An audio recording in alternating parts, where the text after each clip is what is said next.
Racist passenger tries to have black woman removed, freezes when she flashes her FBI badge.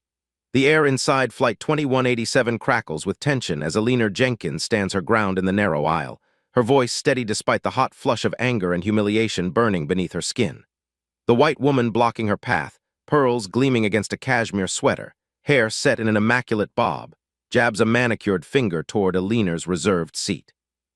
"I don't care what your ticket says. You need to move to the back. I've been flying first class for 30 years and I won't start sharing it with." She pauses, her eyes making a deliberate journey down Alina's charcoal pantsuit before continuing. "You're kind today."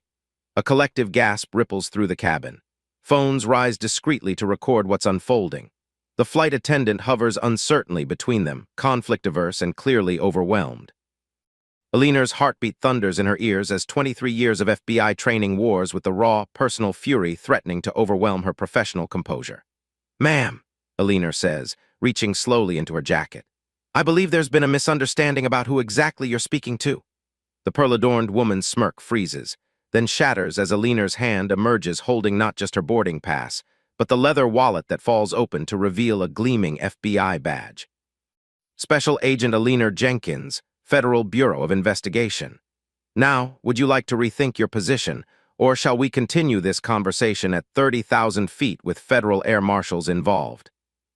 But to understand how we got here, how a routine Thursday morning flight from Philadelphia to Atlanta became the flashpoint for a confrontation that would change lives and go viral across the nation, we need to turn back the clock 24 hours to a quiet office in the Philadelphia FBI field office where Special Agent Alina Jenkins was closing the most significant case of her career. If you're enjoying this story, make sure to subscribe now so you don't miss what happens next. Alina Jenkins leans back in her chair, the leather creaking in protest as she studies the corkboard across from her desk. 15 years of meticulous investigation stare back at her, photographs connected by red string, handwritten notes in her precise script, financial records highlighting suspicious transactions.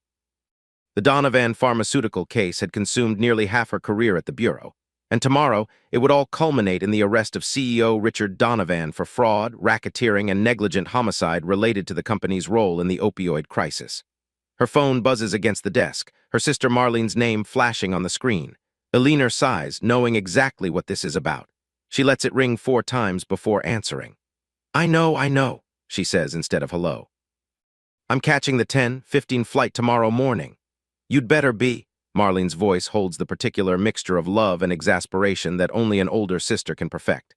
"Mama's turning 75, Alina, 75, and she specifically requested all her children be there 2 days before the actual party to help set up." Alina pinches the bridge of her nose, guilt settling familiar and heavy in her chest. "The arrest is happening at dawn. I'll be on that plane, I promise."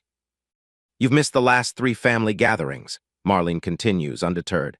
"Christmas, Thanksgiving, and Daddy's memorial service. If you miss Mama's 75th birthday too, I can't protect you from what she'll do."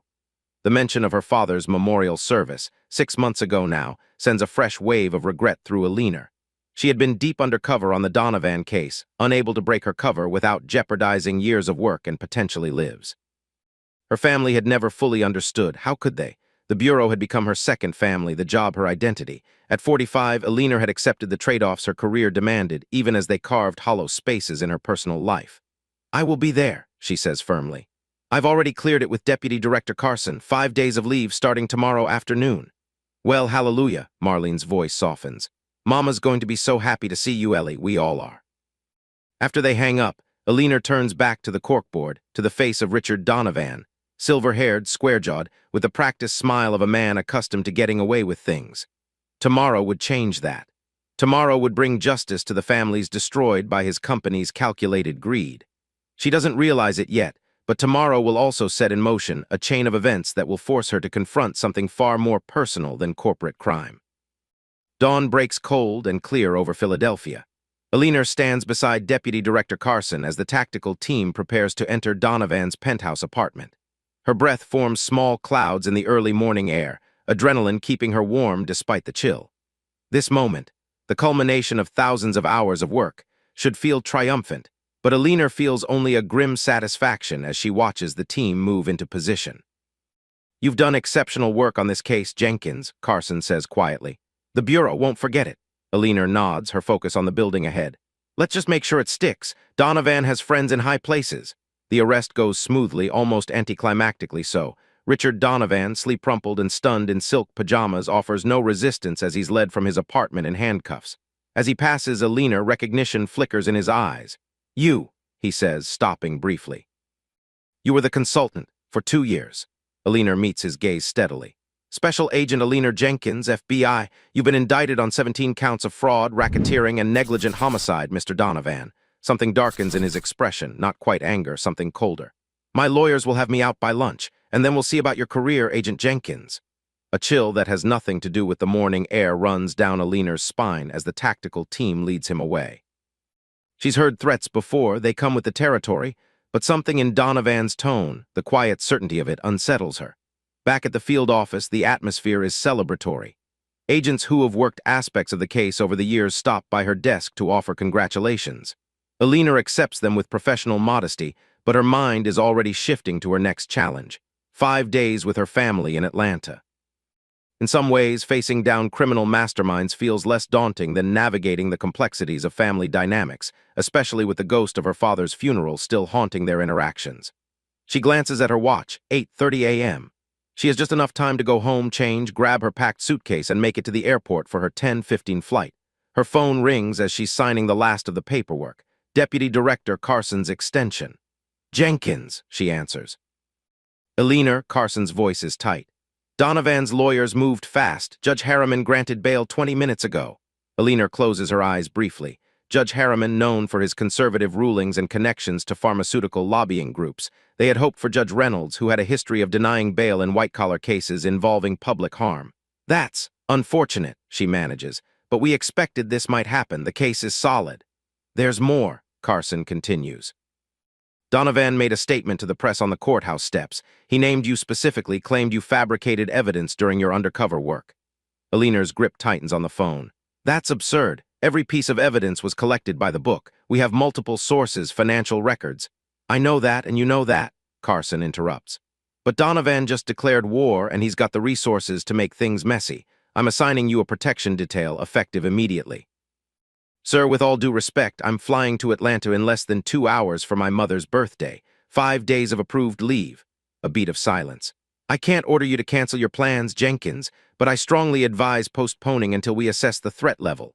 Alina thinks of her promise to Marlene, of her mother turning 75, of the family gatherings she's already missed. "I'll be in Atlanta, surrounded by my brothers who are both law enforcement. I'll check in daily and return immediately if the situation escalates." She can almost hear Carson weighing the options. "All right," he finally says, "but you fly under an alias and I want you to carry your backup weapon. And Jenkins, watch your back. Donovan didn't get where he is by playing fair." Alina hangs up, a new tension settling between her shoulder blades.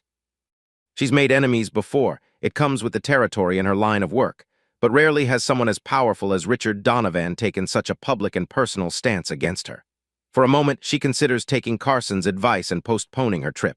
Then she remembers her mother's voice the last time they spoke, the barely concealed hope when she asked if Alina would really be there this time. No, she decides. She won't let Donovan take this from her too. At home, Alina changes quickly into dark jeans and a cream sweater, more casual than her usual work attire. She transfers her backup weapon, a compact Glock 43, to a concealed ankle holster, slides her badge into an inner pocket of her blazer, and checks the security system one last time before heading out. The taxi ride to Philadelphia International Airport is uneventful, but Alina can't shake the sense of being watched. Hypervigilance, she tells herself. A natural response after this morning's events. Still, she scans each vehicle that stays behind them for more than a few blocks, studies the faces of people waiting at intersections as they pass. At the airport, she moves efficiently through security, her badge allowing her to keep her weapon. The terminal is busy with Thursday morning travelers, business people in suits tapping on laptops, families corralling excited children, elderly couples moving unhurriedly toward their gates. Normal people with normal lives, Alina thinks, not for the first time wondering what that must be like. Her gate is at the far end of Terminal C as she walks. She notices a tall man in a dark suit change direction to follow her path. Her training kicks in automatically. She stops at a magazine stand, pretending to browse while watching his reflection in the glossy surface of a nearby pillar. He continues past, speaking quietly into a Bluetooth earpiece. Just another business traveler, she decides, but keeps track of him until he's well past her gate. The boarding process begins right on schedule. Alina has splurged on a first-class ticket, a rare indulgence justified by the need for extra security and privacy. She settles into seat 3A, window, with a clear view of everyone who boards after her. The first-class cabin fills gradually. A middle-aged couple taking 1A and 1B, an elderly gentleman in 2B, a harried-looking woman in her 30s with expensive luggage in 2A. Then she sees her. A woman in her 60s boards with the practiced air of someone who flies frequently. Immaculately dressed in a camel-colored cashmere sweater set pearls and beige slacks, her silver blonde hair set in a perfect bob. Something about her strikes Alina as familiar, though she can't immediately place why. The woman takes seat 3B, directly beside Alina, arranging her designer handbag carefully under the seat in front. As the woman settles in, she gives Alina a brief, assessing glance, the kind that takes in everything from her natural hair to her clothes in one sweep, before offering a tight smile that doesn't reach her eyes. "Good morning," the woman says, her tone carrying the particular cadence of old Southern money. "Morning," Alina responds politely, already reaching for the magazine in the seat pocket, a clear signal that she's not looking for conversation. The woman doesn't take the hint. "You flying to Atlanta for business or pleasure?" she asks, adjusting her pearl necklace. Alina considers deflecting but opts for the path of least resistance. "Family visit." "How nice," the woman nods. "I'm heading home after visiting my son at Wharton. He's getting his MBA. She emphasizes this with evident pride. The Jefferson family has attended Ivy League schools for generations. The name triggers Alina's memory. Jefferson Pharmaceuticals, a smaller competitor that had been in talks to merge with Donovan's company before the FBI investigation became public. This woman must be Katharine Jefferson, the matriarch of the family and a board member. Alina had studied the key players in the pharmaceutical industry thoroughly during her undercover work. "Congratulations to your son," Alina says neutrally, tension coiling inside her. Is this a coincidence or something more concerning? Before Katharine can respond, the flight attendant approaches for pre-departure beverage orders. "Sparkling water, please," Alina requests. "I'll have my usual gin and tonic, Karen," Katharine says, clearly familiar with the flight crew. The flight attendant, Karen, according to her name tag, smiles warmly. "Of course, Mrs. Jefferson, I'll bring that right away." Alina watches this interaction carefully. The familiarity suggests Katharine Jefferson is indeed a regular on this route between Philadelphia and Atlanta. Perhaps this is merely coincidence after all. Still, Alina makes a mental note to remain vigilant. The boarding continues, the economy section filling with the usual mix of business travelers and tourists. Alina observes each passenger with professional interest, cataloging faces, behaviors, anything unusual. It's a habit formed over decades in law enforcement, one that saved her life more than once. As the cabin door is about to close, a final passenger rushes aboard, a young black woman in her 20s, slightly out of breath with a backpack slung over one shoulder and a ticket clutched in her hand. She moves down the aisle toward the economy section but is stopped by the flight attendant. "Ms. Carter, you've been upgraded to first class today. Seat 4C just across from the aisle there." The young woman looks surprised but pleased. "Really? Thank you." As she settles into her seat, Katharine Jefferson stiffens beside Alina, her expression souring. "They're just giving away first class these days," she mutters, just loud enough for Alina to hear. Alina feels a familiar burn of indignation but keeps her expression neutral. 23 years at the Bureau has taught her when to engage and when to observe. For now, she chooses the latter. The flight attendants begin their safety demonstration as the plane pushes back from the gate. Alina half listens, her mind divided between the potential threat from Donovan, the coincidence of sitting next to Katharine Jefferson, and the 5 days of family dynamics that await her in Atlanta. The plane taxis toward the runway, joining the queue of aircraft waiting for takeoff. Katharine Jefferson sips her gin and tonic, occasionally glancing with barely disguised disapproval at the young black woman across the aisle. For her part, the young woman, Ms. Carter, according to the flight attendant, seems blissfully unaware, absorbed in a book with ABA Law Review emblazoned on the cover. As they wait, Alina's phone buzzes with a text. "Deputy Director Carson, Donovan's lawyers filed a motion to suppress all evidence from your undercover operation. Judge Harriman scheduled hearing for Monday." Alina frowns. Monday, when she's supposed to be in Atlanta with her family.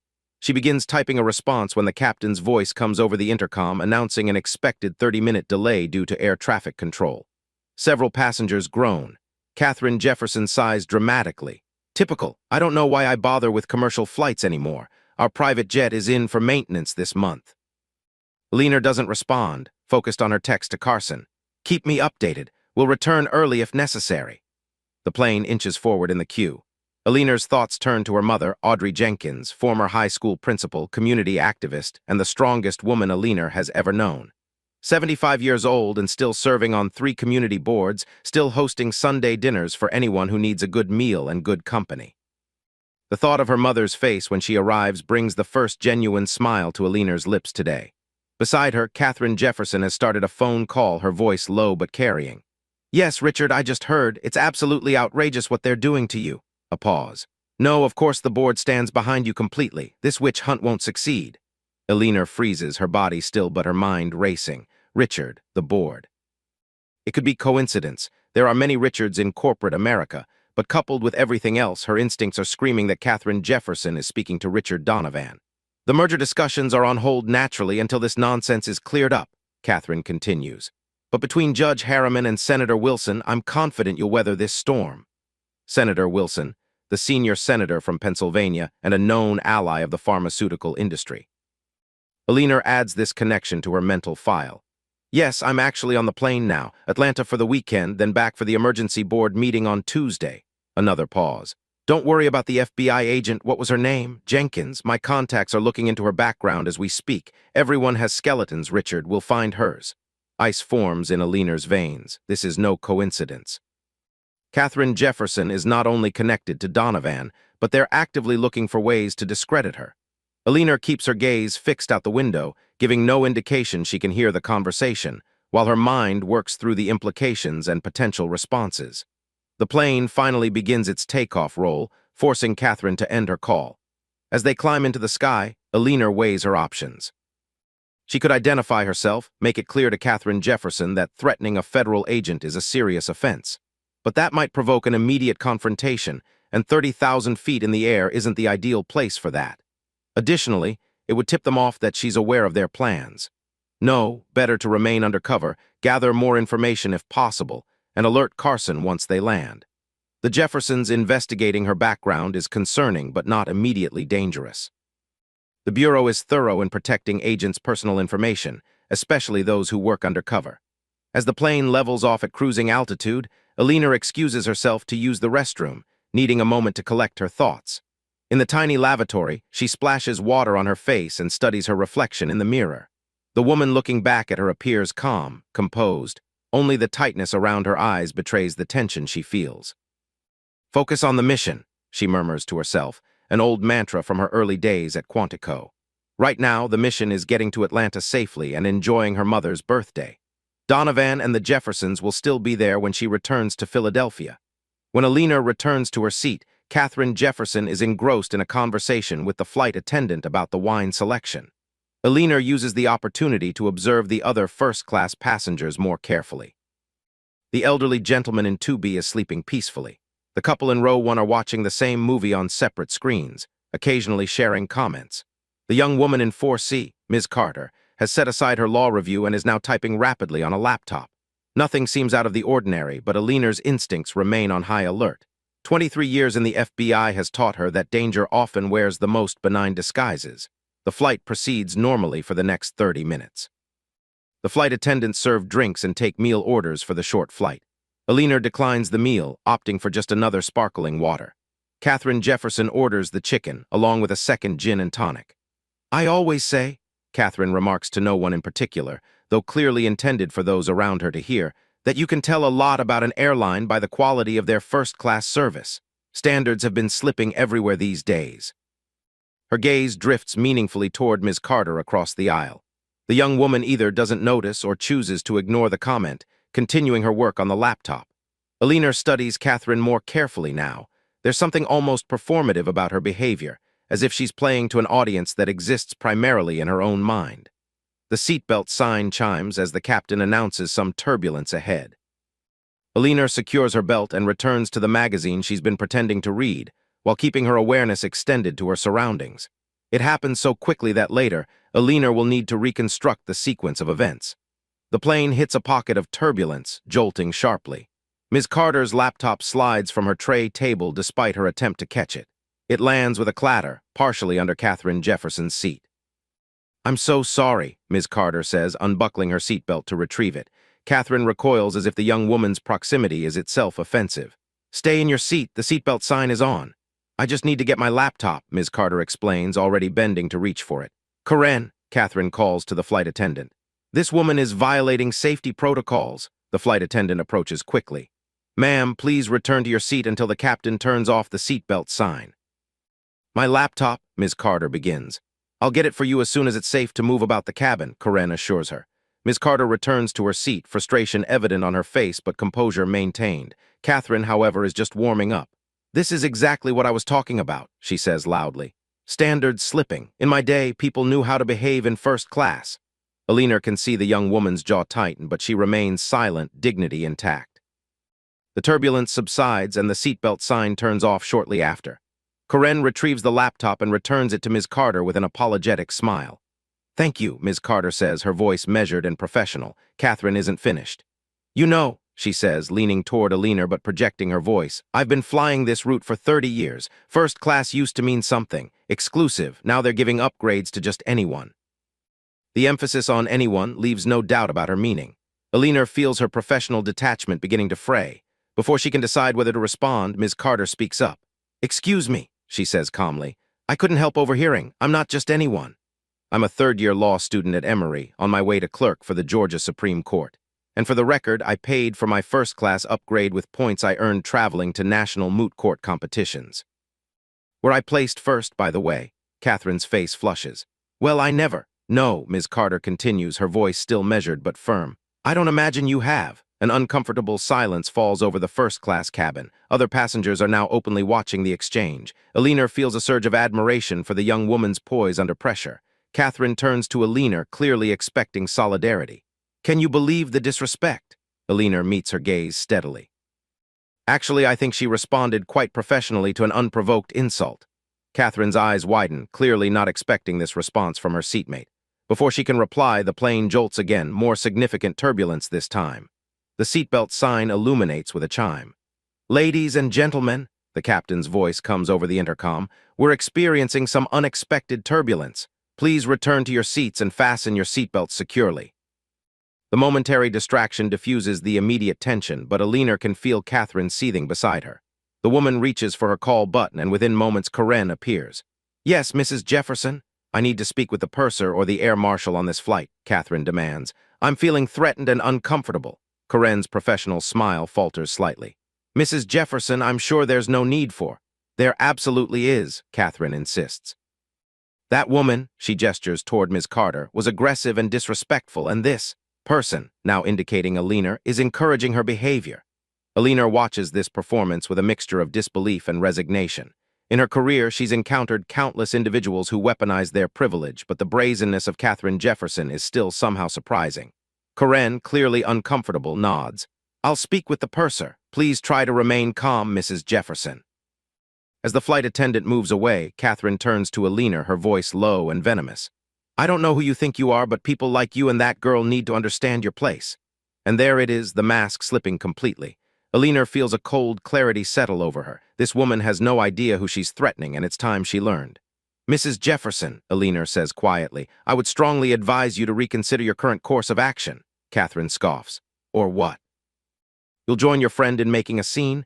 I'm on a first-name basis with the CEO of this airline. By the time we land, you'll both be lucky if you're not arrested for harassment. Alina simply looks at her, years of interrogation experience allowing her to maintain perfect composure. We'll see, is all she says. The purser arrives, a tall man in his 50s with the authoritative air of someone who has managed many in-flight situations. Mrs. Jefferson, I understand there's some concern. Catherine launches into her version of events, painting herself as the victim of harassment and intimidation from both Ms. Carter and Alina. As she speaks, her allegations become increasingly exaggerated, claiming Ms. Carter almost assaulted her when retrieving the laptop and that Alina had made threatening gestures. The purser listens professionally, then turns to Ms. Carter. Ma'am, could I hear your perspective? Ms. Carter explains what happened calmly and factually, her legal training evident in her precise language and logical sequencing. Alina says nothing, observing the dynamics and assessing the purser's reactions. I see, the purser says when both have spoken. This seems to be a misunderstanding that has escalated unnecessarily. I would ask that everyone simply return to their own activities for the remainder of the flight, which will be landing in approximately 40 minutes. Catherine is not satisfied. That's it. This is exactly the problem with airlines today. When a long-standing first-class passenger expresses legitimate concerns, they're dismissed. I want that woman, she points at Ms. Carter, removed from first class immediately. The purser's expression remains professional but cools noticeably. Mrs. Jefferson, I cannot and will not remove a passenger who has done nothing wrong and has a valid ticket for their seat. Then I want to speak to the air marshal, Catherine demands. I don't feel safe. The purser hesitates, glancing briefly at Alina. There's something in his look, a question, perhaps recognition. In her years at the Bureau, Alina has worked with many air marshals. It's possible he knows her by reputation, if not personally. Mrs. Jefferson, he says carefully, I can assure you that everyone on this aircraft is safe. Now I must attend to other duties. Please enjoy the remainder of your flight. As he walks away, Catherine's face contorts with indignation. She unfastens her seatbelt. This is unacceptable. If you won't remove her, I'll move myself. She stands, stepping into the aisle despite the illuminated seatbelt sign. As she does, the plane hits another patch of turbulence. Catherine stumbles, catching herself on the back of the seat in front of her. Ma'am, Karen says, quickly approaching. You need to return to your seat immediately. It's not safe to be up during turbulence. Catherine ignores her, attempting to push past toward the galley. I demand to use the satellite phone to call your corporate headquarters. This is discrimination against a loyal customer. The situation is escalating dangerously. Alina can see other passengers becoming alarmed, the flight crew's anxiety rising. This is precisely the kind of disruption that can become a safety issue on flights. She makes a decision. Mrs. Jefferson, Alina says, her voice suddenly carrying the unmistakable tone of federal authority. Return to your seat now. Something in Alina's voice cuts through Catherine's indignation. She turns, looking at Alina with new uncertainty. Who do you think you are to order me around? Catherine demands, but there's a waver in her voice now. The air inside Flight 2187 crackles with tension as Alina stands her ground in the narrow aisle, her voice steady despite the hot flush of anger and humiliation burning beneath her skin. The white woman blocking her path, pearls gleaming against a cashmere sweater, hair set in an immaculate bob, jabs a manicured finger toward Alina's reserved seat. I don't care what your ticket says. You need to move to the back. I've been flying first class for 30 years, and I won't start sharing it with. She pauses, her eyes making a deliberate journey down Alina's charcoal pantsuit before continuing. You're kind today. A collective gasp ripples through the cabin. Phones rise discreetly to record what's unfolding. The flight attendant hovers uncertainly between them, conflict-averse and clearly overwhelmed. Alina's heartbeat thunders in her ears as 23 years of FBI training wars with the raw, personal fury threatening to overwhelm her professional composure. Ma'am, Alina says, reaching slowly into her jacket. I believe there's been a misunderstanding about who exactly you're speaking to. The pearl-adorned woman's smirk freezes, then shatters as Alina's hand emerges holding not just her boarding pass, but the leather wallet that falls open to reveal a gleaming FBI badge. Special Agent Alina Jenkins, Federal Bureau of Investigation. Now, would you like to rethink your position, or shall we continue this conversation at 30,000 feet with federal air marshals involved? The silence that follows is absolute. Catherine Jefferson's face undergoes a remarkable transformation, shock, disbelief, then dawning horror as she realizes the magnitude of her error. The phones recording the confrontation capture every nuance of her expression. I didn't. Catherine stammers, her earlier confidence evaporating. Mrs. Jefferson, Alina continues, her voice level but carrying clearly through the cabin, you are currently interfering with a federal officer and creating a disturbance on an aircraft, both federal offenses. I strongly suggest you return to your seat immediately and remain there quietly for the duration of this flight. Catherine's gaze darts around the cabin, searching for allies and finding none. Even Karen, the flight attendant, has stepped back, her allegiance to the valued customer visibly recalculating in real time. This is a misunderstanding, Catherine manages, her voice now placating. I was simply concerned about safety protocols. Your concern has been noted, Alina interrupts. Your seat, Mrs. Jefferson, now. With as much dignity as she can muster, Catherine returns to her seat. The atmosphere in the cabin remains charged, passengers exchanging glances, a few subtle nods of approval directed toward Alina and Ms. Carter. Alina returns to her own seat, adrenaline still coursing through her system. She hadn't intended to reveal her identity. Maintaining cover is second nature after years of undercover work, but the situation had required intervention before it escalated further. Across the aisle, Ms. Carter catches her eye and mouths a silent "thank you." Alina gives her a small nod in return. For the remainder of the flight, Katherine Jefferson sits in rigid silence, her body angled as far away from Alina as the seat allows. The air marshal, who had indeed been on the flight, seated discreetly in economy, makes his way to the first-class cabin briefly to confer quietly with Alina before returning to his position. As the plane begins its descent into Atlanta, Alina's thoughts turn again to her family waiting for her. Her mother, Marlene, her brothers, James and Michael. What would they think of this incident? James, a detective with Atlanta PD, would likely approve of her handling of the situation. Michael, the youngest and a public defender, might question whether she'd been too harsh. Her mother. Alina smiles slightly, imagining Audrey Jenkins' reaction. "You stood up for what's right," she would say. "That's all I've ever asked of my children." The landing is smooth. As the plane taxis to the gate, the purser approaches Alina. "Agent Jenkins," he says quietly, "the captain would like to speak with you before you deplane, if you wouldn't mind." Alina nods, curious but not concerned. When the seatbelt sign turns off, passengers begin the usual ritual of retrieving bags and forming the impatient queue in the aisle. Katherine Jefferson remains seated, her eyes fixed straight ahead, apparently having decided that the best strategy is to pretend Alina doesn't exist. As Alina stands to retrieve her carry-on from the overhead bin, Ms. Carter approaches. "I just wanted to say thank you," the young woman says, her voice low. "Not just for stepping in, but for being you. I'm starting my legal career, and seeing a woman like you in a position of authority, standing your ground, it means something." Alina feels an unexpected wave of emotion. In her focused pursuit of justice, she rarely considers her role as a model for the next generation. "What's your name?" she asks. "Zora," the young woman replies. "Zora Carter." "You handled yourself well, Zora," Alina says. "That poise will serve you well in the courtroom." Zora beams. "That means a lot coming from the FBI. I'm actually hoping to join the Bureau after I finish my clerkship, maybe in the Civil Rights Division." "We could use good people," Alina says, meaning it. "Here's my card. If you have questions about the application process, feel free to reach out."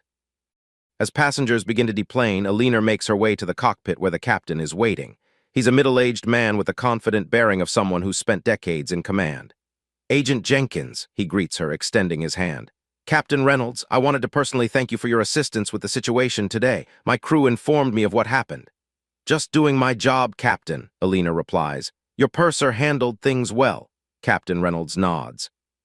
Still, having federal presence on board during incidents like this is always reassuring. He hesitates, then adds, "Mrs. Jefferson is a frequent flyer on our Philadelphia-Atlanta route. She's well known to our crew." "I gathered that," Alina says dryly. "The airline will be reviewing her status," the captain continues. "We have a zero-tolerance policy for the kind of behavior she displayed today." "Good to hear," Alina says. "Though I suspect Mrs. Jefferson has already faced her most severe consequence." "Oh, public humiliation," Alina explains. "For someone like Katherine Jefferson, that's worse than any fine or ban the airline could impose." Captain Reynolds chuckles. "You're probably right about that. Safe travels in Atlanta, Agent Jenkins." As Alina finally exits the plane, she finds Zora Carter waiting for her in the jet bridge. "Hope you don't mind," Zora says, falling into step beside her, "but I wanted to ask you something else." "Go ahead," Alina says, checking her watch. Her brother James should be waiting to pick her up. "The woman, Mrs. Jefferson, she's going to be in those viral videos, isn't she? Being racist, getting shut down. She'll be the next Karen meme by dinner time." Alina considers this. It's true, several passengers had been recording, and incidents like this spread like wildfire on social media. "Probably," she acknowledges. "Does that bother you?" Zora asks. "Being part of that, I mean, she deserves it, but—" It's a thoughtful question, one that reveals Zora's intelligence and empathy. Alina takes a moment before answering. "Justice and public shaming aren't the same thing," she says finally. "One is about accountability, the other about humiliation. In my line of work, I've learned that real change rarely comes from humiliation alone." Zora nods slowly. "I never thought about it that way." "So what would real accountability look like for someone like her?" Alina smiles. "That's exactly the kind of question that will make you an excellent lawyer, Zora, and maybe someday an excellent FBI agent." They part ways at the terminal, Zora heading to ground transportation while Alina makes her way to the arrivals area where her brother should be waiting. As she walks, her phone buzzes with incoming messages, undoubtedly news from the office about Donovan's case. For now, though, Alina decides it can wait. For the next 5 days, she'll try to be just Alina, daughter, sister, aunt, rather than Special Agent Jenkins. The Donovan case, Katherine Jefferson, the Bureau, all of it will still be there when she returns to Philadelphia. What she doesn't yet realize is that the incident on the plane is already spreading across social media, and the consequences, both for Katherine Jefferson and for Alina herself, are just beginning to unfold. James Jenkins stands head and shoulders above the crowd at the arrivals area, his Atlanta PD detective's badge hanging on a chain around his neck more out of habit than necessity. At 47, he carries himself with the easy confidence of a man comfortable in his own skin, in his profession, in his place in the world. When he spots Alina, his serious expression breaks into a wide grin that transforms his face. "Well, look what the cat dragged in," he calls as she approaches. FBI's finest finally remembers she has family in Georgia. Alina rolls her eyes but can't suppress her answering smile. "Nice to see you too, James." He pulls her into a bear hug, lifting her slightly off her feet despite her protests. "Damn, it's good to see you, sis. How long has it been?" "Too long," Alina admits as he releases her. It's been nearly a year since they were in the same room, though they speak by phone regularly. Shop talk mostly, comparing notes on cases, the unique challenges of law enforcement in their respective cities. James takes her carry-on despite her objections. "Car's this way. Mama's been cooking since dawn. The whole family's at the house already, Marlene and the kids, Michael and David, all the cousins from Savannah." As they walk toward short-term parking, James studies her. "You look tired, Ellie." "That pharmaceutical case still. Wrapped it up this morning, actually. We arrested Donovan at dawn." James whistles low. "The Richard Donovan, that's gonna make waves." "Already has," Alina says, deciding to fill him in on the basics. "His lawyers got him out on bail within hours and he's already on the offensive." James frowns. "Should you be looking over your shoulder?" Carson wanted to assign protection detail, but I told him I'd be fine. "I'm spending 5 days with 3 law enforcement officers in the family. What could happen?" James hums, unconvinced. "Well, you know I've got your back. Michael too, even if he pretends to be above all the cop stuff these days." They reach James's car, an unmarked police sedan that nevertheless screams law enforcement to anyone paying attention. As they pull away from the airport, Alina's phone buzzes again. This time it's a news alert. FBI agent confronts racist passenger on Atlanta flight. Video goes viral. "Damn," Alina mutters, opening the link. There it is, the confrontation with Katherine Jefferson, captured from multiple angles, already accumulated thousands of views and shares. "What's up?" James asks, glancing over. Alina hesitates, then hands him her phone at a red light. He scans the headline, eyebrows rising. "This you, today?" "Unfortunately." James taps play on the video, the sound coming through the car's speakers. Alina winces hearing her own voice. "Special Agent Alina Jenkins, Federal Bureau of Investigation. Now would you like to rethink your position?" When it ends, James lets out a low whistle. "Ellie Jenkins, viral sensation. Mama's gonna love this." "Mama is not finding out about this," Alina says firmly. "She doesn't need the stress." James gives her a skeptical look. "You think this isn't going to be all over her Facebook by dinner? Those church ladies of hers see everything." Alina groans, letting her head fall back against the seat. "This is the last thing I needed right now. Donovan's already making me a target, and now this." "Hey," James's voice softens.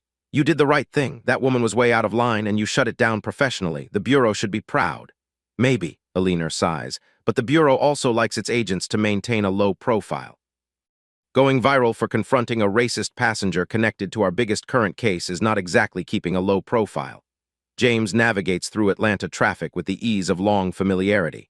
"Connected. That woman's connected to Donovan." Alina realizes her slip. "It's complicated and probably classified." "Ah, there's the sister I know and love, always with the classified card." James's tone is teasing, but there's an undercurrent of something else, an old tension. The siblings' shared commitment to justice has always been complicated by their different approaches and the inherent friction between local and federal law enforcement. "Sorry," Alina says, meaning it. "Old habits." "I get it," James assures her. "So what's the plan? You going to check in with the Atlanta field office while you're here?" Alina shakes her head. "Not unless something urgent comes up. I promised Marlene I'd be fully present for Mama's birthday. No work, no cases, no bureau." "I'll believe that when I see it," James chuckles. "When was the last time you went 5 days without checking in with the office?" "There's a first time for everything," Alina says, though they both know it's unlikely. As they drive through familiar neighborhoods, Alina feels the weight of Philadelphia, the Donovan case, and the airplane incident begin to lift slightly. Despite everything, it's good to be home, to slip back into the rhythms of family and the place where she grew up. James turns onto Peachtree Avenue, where the Jenkins family home stands much as it has for 40 years. A well-maintained 2-story colonial with a wraparound porch and Audrey Jenkins prize-winning hydrangeas lining the front walk. Several cars are already parked in the driveway and along the street. Looks like the whole clan is here, James remarks as he pulls up. Alina feels a momentary flutter of anxiety, the kind that only family gatherings seem to provoke. She loves her family deeply, but the questions will start immediately. Why isn't she married yet? When is she moving back to Atlanta? Is the FBI really worth missing her father's funeral, that last one unspoken but present in the air between her and her mother since James S.R.'s death 6 months ago, is the one Alina dreads most? You ready for this? James asks, reading her expression. Alina straightens her shoulders, a gesture reminiscent of their father. I've faced down drug cartels and corporate criminals. I can handle the Jenkins family reunion, James laughs. That's the spirit, though I'd take the cartel some days. As they approach the front door, it swings open before they reach it. Audrey Jenkins stands in the doorway, 75 years of dignity and strength in her 5'4" frame. Her hair, once dark like Alina's, is now silver and styled in a classic bob. She wears a simple floral dress with a cardigan despite the Georgia heat, and her eyes, sharp as ever, fix immediately on her daughter. For a moment, neither speaks. Then Audrey opens her arms. There's my girl.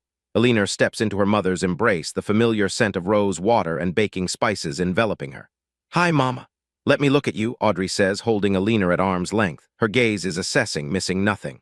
You're too thin and tired. They working you too hard up there in Philadelphia.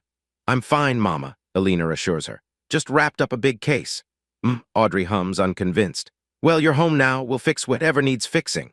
It's what she's always said since Alina was small, a promise that within these walls any problem could be solved.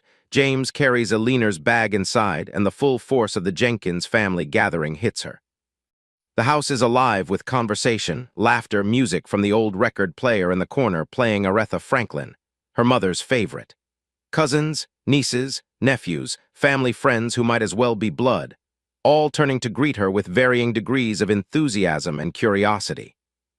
Marlene reaches her first, elegant as always in linen pants and a silk blouse, her corporate executive polish never quite hiding the sister who once held Alina down and threatened to spit in her face during childhood fights.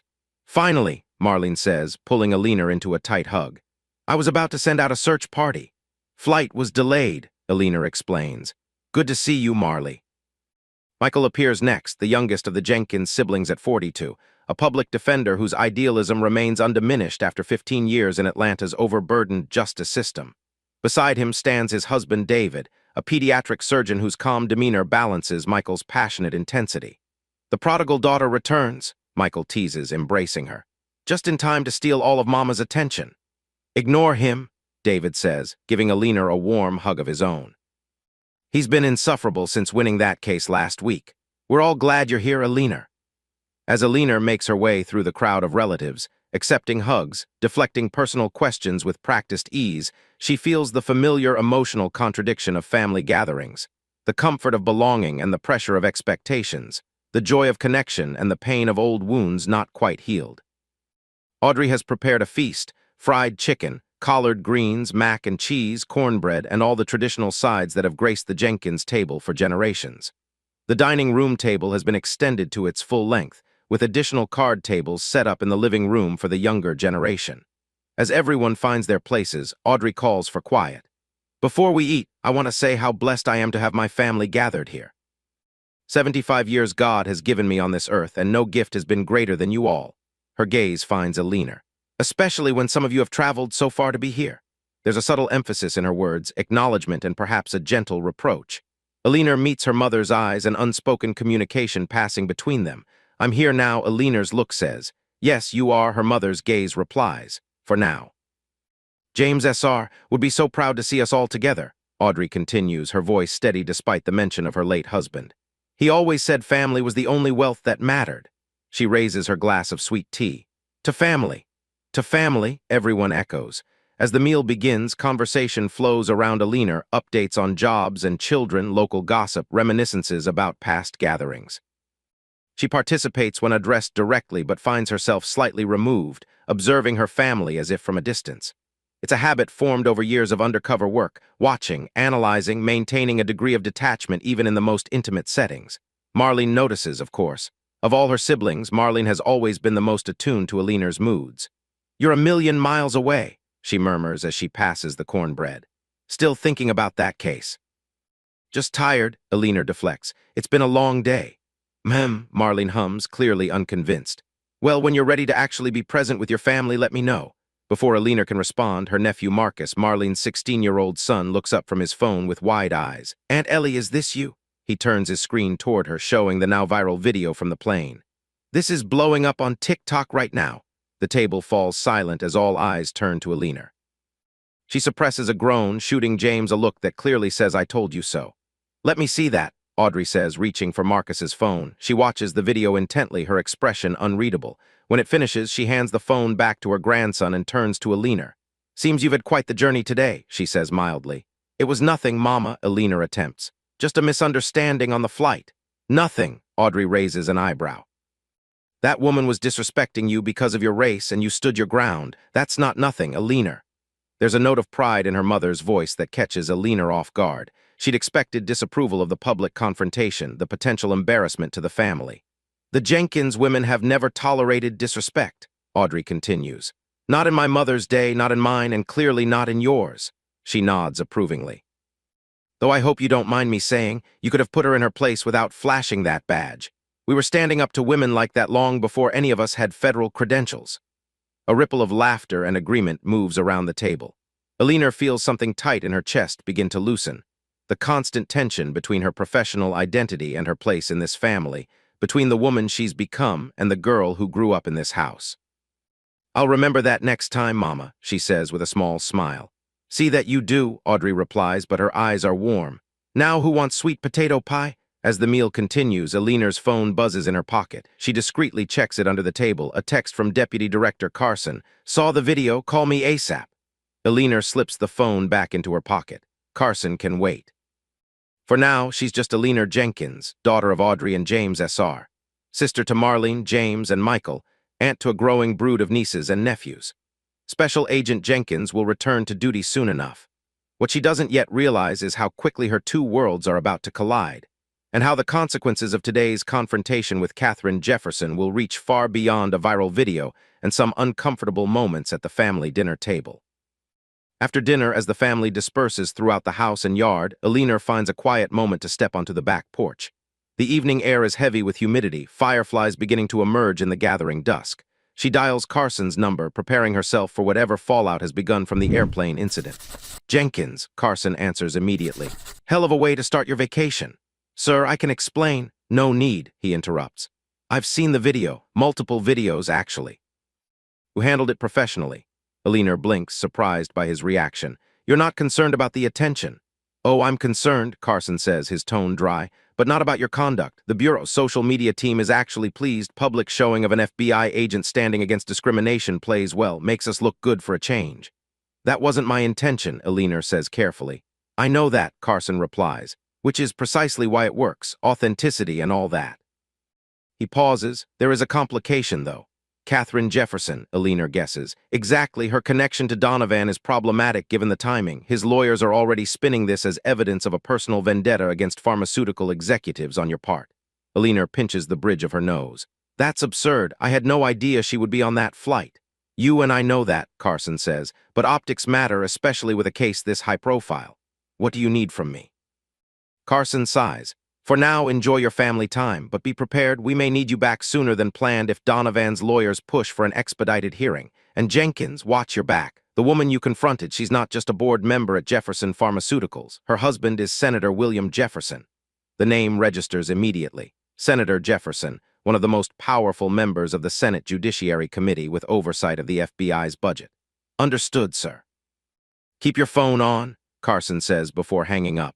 Alina stares out at the darkening yard, the implications sinking in. What had seemed like an isolated incident of casual racism on a flight has suddenly become entangled with her biggest case and potentially with bureau politics at the highest level. Everything okay? The voice startles her. Michael stands in the doorway, two glasses of their father's favorite bourbon in his hands. He offers one to Alina. Thanks, she says, accepting the drink. Just work stuff. Michael leans against the porch railing beside her. Of all her siblings, he understands best the weight of carrying others' futures in your hands. As a public defender, he makes decisions daily that affect his clients' lives profoundly. The video's everywhere, he says after a moment. You're trending, Alina groans, just what I need. For what it's worth, I think you did the right thing, Michael offers. That woman was way out of line. It's complicated, Alina says, taking a sip of bourbon. The familiar burn is comforting, a taste of home. Michael studies her profile in the fading light. Isn't it always with you? Everything's complicated, classified, need to know. There's no real heat in his words, just the familiar friction of old family dynamics. This time it actually is, Alina says. The woman on the plane, she's connected to a case I just wrapped, and her husband is a senator with oversight of the bureau. Michael whistles low. Damn, that is complicated. They stand in companionable silence for a moment, sipping their drinks. In the distance, the sound of their nieces and nephews playing a noisy game of tag filters through the gathering darkness. You know, Michael says finally, when Dad died and you couldn't make it back, I was angry. Alina tenses. Michael, let me finish, he says gently. I was angry because I didn't understand how anything could be more important than being there. Watching that video today, seeing you stand up for what's right, I get it a little better now. The work you do, it matters. Alina feels a sudden thickness in her throat. It wasn't more important, it's just, when you're undercover, you can't just walk away without putting years of work and sometimes lives at risk. Michael nods. I know that, rationally I knew it then too, but grief isn't rational. He places a hand on her shoulder. What I'm trying to say is I'm proud of you, sis, even when we don't understand all the classified, complicated parts of your life. The back door opens again and Audrey steps onto the porch. There you two are, having secrets without me? Just catching up, Mama, Michael says, straightening. I should go find David. He's probably being interrogated by Aunt Josephine about when we're going to adopt. As Michael leaves, Audrey takes his place at the railing beside Alina. For a moment she says nothing, just looks out at the yard where she raised 4 children, where Alina and her siblings learned to ride bikes and climb trees and navigate the complicated terrain of growing up black in America. Your father would have been proud today, Audrey says finally, seeing you stand up to that woman. Alina feels the familiar ache that comes with any mention of her father. I wish he could have been there when we arrested Donovan this morning. Dad followed that case from the beginning. Audrey nods. James S.R. had been a pharmacist before retiring, and the opioid crisis had hit close to home when they lost a cousin to addiction. He had followed Alina's investigation with personal interest. He knew you'd get him in the end, Audrey says with certainty. And he understood why you couldn't be there, Alina, even if the rest of us struggled with it. Alina turns to her mother, surprised. This is the closest they've come to discussing her absence at the funeral. Mama, you don't need to explain, Audrey interrupts, her voice gentle but firm. James and I raised you all to follow your calling, to stand for what's right even when it's hard. Your calling takes you places we don't always understand or like, but that doesn't mean we're not proud. Alina feels tears threatening and blinks them back. 23 years as a federal agent, facing down drug lords and terrorists, and still her mother can reduce her to her emotional core with a few well-chosen words. I should have been there, Alina says, the admission finally spoken aloud. Yes, Audrey agrees simply. You should have, but you were where you needed to be. There's a difference. She reaches out to touch Alina's cheek, a rare gesture of physical affection. I didn't raise my children to live without regrets. That's impossible. I raised you to learn from them. Before Alina can respond, her phone buzzes again, a text from an unknown number. Impressive performance on the plane today, Agent Jenkins, but you've made some powerful enemies. Watch your back. Alina stares at the message, a cold feeling settling in her stomach. Beside her, Audrey notices the change in her daughter's demeanor. What is it? She asks. Alina hesitates, then shows her mother the text. Audrey reads it, her expression hardening. This about that woman from the plane? Or something else? Both, maybe, Alina says, already composing a text to Carson with the new development. The woman on the plane is connected to my case in Philadelphia, and her husband is a U.S. senator. Audrey straightens, all 5'4" of her radiating the dignity and strength that raised 4 children largely on her own while her husband worked double shifts at the pharmacy. Well then, I suppose we'd better make sure you're not alone while you're here. Alina can't help but smile at her mother's protectiveness. Mama, I'm an FBI agent. I can take care of myself. You're in my house now, Audrey replies firmly. And in my house we look after each other. Senator's wife or not, nobody threatens a Jenkins. She takes Alina's arm. Come on inside. Your cousins from Savannah brought a pound cake that would make your father weep. As they walk back into the house filled with family, laughter, and the solid security of belonging, Alina feels both comforted and unsettled. For all her professional training and experience, there's something deeply disturbing about a threat that follows her here, to her family home, to the place that has always represented safety. The text message is concerning but vague. It could be intimidation rather than a genuine threat, an attempt to unsettle her rather than a prelude to action. Still, Alina makes a mental note to be vigilant, to keep her weapon close, to maintain awareness of her surroundings even here among family. What she doesn't yet realize is that the confrontation on the plane has set in motion events that will force her to choose between the case she's built her career on and the family she's often had to place second to that career. And that choice will come sooner than she thinks. The evening progresses with the comfortable chaos of a Jenkins family gathering. Cousins catch up on months of news, children race through the house despite repeated admonishments to take it outside, and various aunts and uncles offer unsolicited advice on everything from Aliner's love life to the best treatment for James's arthritis. Through it all, Aliner maintains a veneer of relaxed engagement while her mind processes the text message and its implications. Years of training have made compartmentalization second nature. She can participate in a conversation about her cousin's new catering business while simultaneously assessing security vulnerabilities in her mother's house and developing contingency plans. Around 9, Marlene finds her in the kitchen, washing dishes alongside Aunt Josephine. "You're still doing that thing," Marlene observes, taking a dish towel to help dry. "What thing?" Aliner asks, though she knows exactly what her sister means. "At FBI thing, where you're here but not really here." Marlene's tone is light, but the observation hits home. "Your eyes keep checking exits and you've positioned yourself to see both the front and back doors from wherever you're standing." Aliner sighs. Sometimes having a sister who knows you too well is a liability. "Force of habit," she says, which is true but not the whole truth. Marlene studies her. "Is something going on, besides the plane incident going viral?" Aliner considers how much to share. Marlene works in corporate finance. She understands professional discretion and the complexities of high-stakes situations.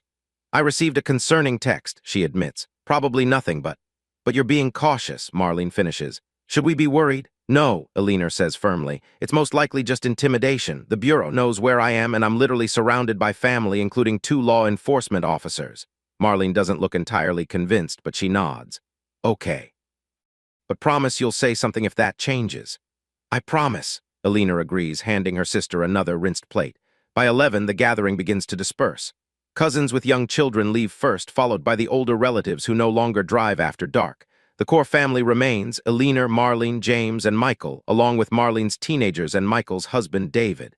"You're all staying here tonight," Audrey announces, not a question, but a statement of fact. "It's too late to be driving back to your places. The rooms are ready." No one argues. In the Jenkins household, Audrey's word has always been final.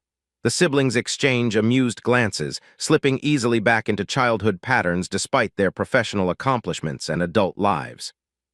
Aliner is assigned her old bedroom, preserved largely as she left it for college.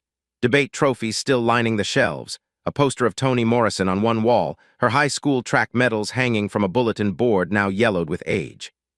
The twin bed feels smaller than she remembers, but the room itself is a cocoon of teenage memories, both comforting and slightly disconcerting. As she prepares for bed, Aliner performs her security ritual, checking that her weapon is accessible on the nightstand, positioning her phone for easy reach, mentally rehearsing response scenarios. The text message continues to nag at her. Something about its tone suggests insider knowledge, not just reaction to a viral video. She's about to turn out the light when her phone buzzes with another text from Carson. "Security detail will be in place by morning. Don't argue, Jenkins." "Senator Jefferson has made formal complaints to the Bureau about your harassment of his wife." Aliner frowns. This escalation is faster than expected. She types a quick response. "Understood. Family all staying at mother's house tonight. Will advise of any further developments." Sleep comes fitfully, her mind cycling through the day's events: Donovan's arrest, the confrontation with Katharine Jefferson, the threat, the complications now emerging. In the liminal space between wakefulness and dreams, Aliner's thoughts drift to her father. What would James S.R. advise in this situation? His voice seems to whisper from memory. "Do what's right, Ellie, and let the pieces fall where they may." She wakes at dawn from decades of habit, momentarily disoriented by the familiar yet strange surroundings of her childhood bedroom. The house is quiet, the rest of the family still sleeping. Aliner slips out of bed, changes into running clothes, and tucks her backup weapon into an ankle holster, a precaution that feels necessary given yesterday's developments. Downstairs, she's surprised to find her mother already in the kitchen, coffee brewing, Bible open on the table before her, also a decades-old habit. "You still get up with the birds," Audrey observes without looking up. "Some things never change." "Going for a quick run," Aliner says, pouring herself a cup of coffee. "Need to clear my head." Audrey closes her Bible and meets her daughter's gaze. "Is that safe, given that text you received?" "I'll stay in the neighborhood," Aliner assures her. "And I'm armed." Audrey's expression shifts subtly, a mixture of resignation and concern. There was a time when the thought of my daughter needing to be armed for a morning run would have shocked me. Now it just makes me sad. Alina has no response to this. It's a reality of her life she rarely examines too closely, the constant awareness of potential threats, the ingrained vigilance that never fully switches off. "I'll be back in 30 minutes, she says instead, kissing her mother's cheek. "See that you are," Audrey replies. "I'm making your father's buttermilk pancakes for everyone." The morning air is already warm and thick with humidity as Alina sets off at an easy pace. The neighborhood has changed since her childhood, some houses renovated, others showing signs of age, new families replacing those she grew up knowing. Still, there's comfort in the familiarity of the route, the muscle memory of turns and inclines she ran countless times as a high school track star. She's halfway through her planned loop when she notices the black SUV. It passes her once, then reappears 2 blocks later, moving slowly. Alina adjusts her route, cutting through a park to see if the vehicle follows. It does, maintaining distance but definitely tracking her movements. This could be the security detail Carson mentioned, arriving earlier than expected, or it could be something else entirely. Alina maintains her pace but shifts into tactical awareness, noting potential cover, alternate routes, the weight of her weapon against her ankle. She takes her phone from her armband and dials James while continuing to run. He answers on the 4th ring, voice heavy with sleep. "Ellie, what's wrong?" "Probably nothing," she says, keeping her voice steady despite her elevated heart rate. "I'm out for a run and there's a black Suburban following me. Could be bureau security, but they wouldn't be this obvious." James is immediately alert. "Where are you exactly?" Heading back toward the house, just past the old Wilson place on Magnolia. "Stay on the main roads," James instructs. "I'm getting dressed now. We'll be outside in 3 minutes." Alina continues her run, maintaining awareness of the SUV without obviously reacting to it. The vehicle keeps pace, staying about half a block behind her. As she turns onto her mother's street, she sees James standing in the driveway, his service weapon visible on his hip, watching her approach. The SUV slows as it registers James's presence, then accelerates past the house without stopping. As it passes, Alina catches a glimpse of the driver, a man in his 40s, crew cut, wearing sunglasses despite the early hour. Not bureau, she's almost certain. "Get a plate number?" James asks as she reaches him. Alina shakes her head. "Mud splatter covering it. Convenient." James frowns. "Professional." "Yeah." Alina takes a moment to catch her breath, though the exertion of the run isn't what has her pulse elevated. "Could be nothing. Or it could be something," James counters. "Either way, I don't like it." He studies his sister. "You want to tell me what's really going on here, Ellie? Because a random text and a suspicious SUV the day after you arrest a powerful pharmaceutical CEO and confront his associate on a plane. That's not nothing." Alina weighs her options. James is right. The situation is escalating, and keeping her family in the dark could potentially put them at risk. "Let's go inside," she says finally. "I need to brief everyone at once." In the kitchen, Audrey is setting the table for breakfast while Michael and David prepare fruit salad. Marlene sits at the counter, scrolling through her phone with a frown. "Family meeting," James announces as they enter.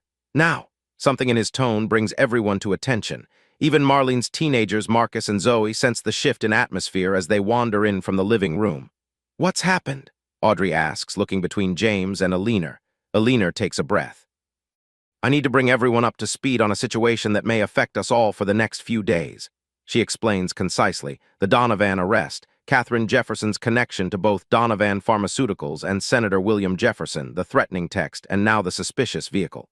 "The Bureau is sending a security detail," she concludes. "They should be here soon, but until then, everyone needs to be vigilant." The family absorbs this information in different ways. James is professional, already thinking about additional security measures. Michael looks concerned but resolute. Marlene glances worriedly at her children. Audrey's expression is unreadable as she continues setting the table, though her movements are more deliberate than before. "So let me get this straight," Michael says finally. "You've managed to piss off a pharmaceutical billionaire and a U.S. senator in the same day? Overachiever much, sis." The tension breaks slightly as everyone, even Alina, manages a small laugh. "Should we be worried?" Marlene asks, the question everyone is thinking. "It's most likely just intimidation," Alina assures them. "Donovan and the Jeffersons are trying to rattle me, maybe pressure me into backing off the case. They're powerful people used to getting their way." "But you're not backing off," James states, knowing his sister. "No," Alina confirms, "I'm not." Audrey sets a platter of pancakes on the table with a decisive thump. "Well then, they clearly don't know who they're dealing with. The Jenkins family doesn't intimidate easily." She looks around at her children and grandchildren. Now everyone sit down and eat these pancakes while they're hot. We've got a birthday to prepare for, and I won't have some rich folks with bad manners disrupting our plans. There's something so fundamentally reassuring about Audrey Jenkins' practical approach to crisis that everyone complies. As they gather around the table, the conversation shifts to birthday preparations, though an undercurrent of awareness remains. Halfway through breakfast, Alina's phone rings. Carson again. She excuses herself to take the call in the living room. "Jenkins," she answers. "Security detail is 15 minutes out," Carson informs her without preamble. "2 agents. They'll maintain discreet presence outside your mother's home." He pauses. "There's been a development." Alina tenses. "What kind?" The judge granted Donovan's motion for an expedited hearing on the evidence suppression. It's scheduled for tomorrow morning. Tomorrow? Alina can't hide her surprise. "That's unusually fast." "Senator Jefferson sits on the Judiciary Committee," Carson reminds her. "He made some calls. Judge Harriman was apparently very responsive." Alina processes this, the implications clear. "You need me back in Philadelphia." "Yesterday, preferably," Carson confirms, "but I'll settle for tonight. Last flight out of Atlanta to Philadelphia leaves at 8:15 p.m. Alina glances toward the dining room where her family continues breakfast, her mother's 75th birthday preparations now in full swing. "Sir, my mother's birthday. I understand the timing is unfortunate," Carson interrupts, his tone softening slightly. "But this case represents years of work, Jenkins. If Donovan's lawyers succeed in suppressing the evidence you gathered undercover, the entire case could collapse." The weight of this settles heavily on Alina's shoulders. 3 years of her life, justice for countless families destroyed by Donovan's predatory business practices, all potentially undone because she confronted the wrong person on a plane. "I'll be on that flight," she says finally. "Good," Carson sounds relieved. "The bureau jet is unavailable, but we've booked you a first-class ticket. Security detail will escort you to the airport." After ending the call, Alina returns to the dining room where the conversation halts as everyone looks to her expectantly. "I have to go back to Philadelphia tonight," she says, the words tasting bitter. "There's an emergency hearing tomorrow morning." The disappointment around the table is palpable. Marlene's expression hardens with familiar resentment. Michael shakes his head slightly. James looks resigned, understanding the demands of the job better than the others. But it's Audrey's reaction that cuts deepest. Her mother simply nods once, her face carefully composed to reveal nothing of what she must be feeling at this second abandonment. "Well," Audrey says after a moment, her voice steady, "then we'll just have to make the most of today, won't we?" The practical acceptance somehow hurts more than anger would have. Alina wants to explain, to make them understand the importance of what she's fighting for, but the words stick in her throat. How can she justify missing her mother's birthday celebration for a court hearing, no matter how crucial? "I'm sorry, Mama," she manages finally. Audrey meets her gaze, something softening in her expression. "Alina Jenkins, do not apologize for doing your job. You think I raised you to walk away from your responsibilities because of a birthday party?" She shakes her head firmly. "We'll celebrate when you get back. Justice doesn't wait, and neither should you." The simple acceptance, the understanding without resentment, brings unexpected tears to Alina's eyes. Once again, her mother surprises her with a depth of understanding that Alina herself struggles to maintain. "Now," Audrey continues briskly, "let's figure out how to fit a week's worth of family time into one day." As the family rallies around this new plan, Alina feels both profound gratitude for their adaptability and deep regret for the disruption her career has once again brought to their lives. The familiar guilt settles in her chest, accompanied by a new resolve. Somehow, she will find a way to be both the FBI agent the case demands and the daughter her mother deserves. She just hasn't figured out how yet. What she doesn't realize is that the events set in motion yesterday, the arrest, the confrontation, the threats, are about to converge in ways that will force her to choose between the two identities she's tried so hard to keep separate. And that choice will come with consequences she cannot yet imagine. The day unfolds with the determined festivity of a family making the best of changed plans. Preparations for tomorrow's party continue, now accelerated to include an impromptu pre-celebration today. Marlene takes charge of decorations. Michael and David handle the food, and James coordinates with the security detail that arrives mid-morning, 2 bureau agents who position themselves discreetly outside the house. Alina finds herself pulled between helping with preparations and handling a steady stream of calls and emails related to tomorrow's hearing. The case files she needs are being assembled and sent to her secure bureau tablet, witness statements are being reviewed for potential challenges, and legal strategies are being formulated with the U.S. Attorney's Office. Around noon, as Alina reviews documents at the kitchen table while helping Zoe and Marcus make birthday streamers, her phone rings with an unfamiliar local number. She excuses herself to answer in the living room. "Agent Jenkins," she answers cautiously. "Agent Jenkins, this is Zora Carter." The young woman's voice from the plane is immediately recognizable. "I hope you don't mind my calling. I got your number from the card you gave me yesterday." "Of course," Alina says, surprised but not displeased. "Is everything all right, Zora?" "I'm not sure," Zora says, her voice dropping slightly. "I'm clerking for Judge Harlow at the Georgia Supreme Court, as I mentioned. This morning, a colleague mentioned that Senator Jefferson was asking questions about me, specifically about my interaction with you on the flight." Alina's attention sharpens. "What kind of questions?" "About our conversation, whether we knew each other before the flight, if you shared any case information with me." Zora sounds concerned but composed. "It seemed targeted." "It is," Alina confirms. "The senator's wife is connected to a case I'm working. They're looking for angles to discredit me." "I thought as much," Zora says. "I just wanted you to know and to assure you that I didn't share anything beyond the basic facts of what happened on the plane." Alina appreciates the young woman's discretion and integrity. "Thank you for the heads up, Zora. It's helpful to know they're casting a wide net." "There's one more thing," Zora adds. "The videos from the plane, they're everywhere now. CNN picked it up this morning, and they're running segments about racial confrontations on flights with your clip as the lead example." Alina suppresses a groan. National news coverage only complicates an already complex situation. "Thanks for letting me know, and Zora, be careful, these people play hardball." "I will," Zora promises. "And good luck with your case, Agent Jenkins. Whatever it is, it seems important." After hanging up, Alina returns to the kitchen with a new weight of concern. The Jeffersons and Donovan are clearly mounting a coordinated campaign to undermine her credibility before tomorrow's hearing. The question is how far they're willing to go. The afternoon brings a steady stream of visitors, family, friends, church members, neighbors, all coming to wish Audrey an early happy birthday and to catch a glimpse of Alina, whose confrontation on the plane has made her something of a local celebrity. Alina endures the attention with as much grace as she can muster, deflecting questions about the incident and steering conversations toward her mother instead. Around 4, as the impromptu celebration gains momentum, Alina notices James watching the street through the front window, his posture alert despite his casual demeanor. She joins him, following his gaze to a news van parked at the end of the block. "They've been there about 20 minutes, James informs her quietly. "Local affiliate. Haven't approached yet, but they're definitely watching the house." Alina sighs. "They must have connected me to Mama, social media probably." "Probably," James agrees. "The bureau agents are keeping them at a distance for now." Alina checks her watch, just over 3 hours until she needs to leave for the airport. "I should give them a statement, get it over with. Otherwise, they'll be hanging around all evening disrupting Mama's party." James studies her. "You sure that's wise?"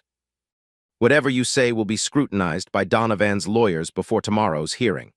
"I know," Alina acknowledges, "but I can handle a few questions without compromising the case, and it's better than having them harass the family after I'm gone." James nods reluctantly. "I'll go with you." Together, they inform the security detail of their plan, then walk toward the news van. As they approach, a reporter and cameraman quickly emerge, recognizing Alina from the viral videos. "Agent Jenkins." The reporter calls, a woman in her 30s with the polished appearance of local television. "Alyssa Chen, WSB-TV. Could we have a moment of your time?" "Ms. Chen," Alina acknowledges with a professional nod. "I understand you've been waiting to speak with me." "Yes," the reporter confirms, signaling her cameraman to start recording. "Your confrontation with Katharine Jefferson has gone viral and sparked national conversation. Can you tell us what led to that moment on the plane?" Alina chooses her words carefully, aware of the legal implications. "I witnessed behavior that I felt was inappropriate and potentially discriminatory. As a federal officer, I have a duty to uphold the law and ensure public safety, which includes intervening in situations that could escalate to disrupt flight operations. Mrs. Jefferson's husband, Senator William Jefferson, has issued a statement claiming you targeted his wife because of her connection to Donovan Pharmaceuticals, a company you've been investigating. Any response to that allegation?" James tenses beside her, but Alina maintains her composure. "I was not aware of Mrs. Jefferson's identity when the incident occurred. My actions were in response to the situation at hand, not any external factors." "Are you concerned about potential repercussions to your career, given Senator Jefferson's position on the Judiciary Committee that oversees the FBI?" "I stand by my actions," Alina says firmly. The Bureau trains its agents to respond appropriately to all situations, regardless of who may be involved. One final question, the reporter presses. The timing is interesting. You arrested Richard Donovan yesterday morning, then confronted his business associate hours later. Many on social media are calling you a hero for standing up to both corporate crime and racism in the same day. How does that feel? Alina recognizes the trap. Anything she says about Donovan could potentially be used against her in tomorrow's hearing. I was simply doing my job in both instances. Now, if you'll excuse me, I'm here to celebrate my mother's 75th birthday with my family. As they walk back toward the house, James gives her a sidelong glance. Smooth. You've done that before. More times than I'd like, Alina admits. Part of the job. Back inside, the gathering continues. Alina tries to focus on being present with her family, pushing thoughts of tomorrow's hearing aside temporarily. She helps her mother open early birthday gifts, laughs at Michael's dramatic retelling of family stories, and listens to Marlene's children talk about school and their plans for college.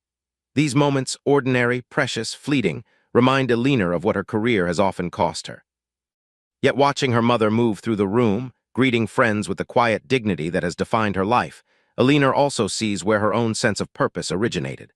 Audrey Jenkins has always stood for what's right, has always taught her children that integrity matters more than convenience.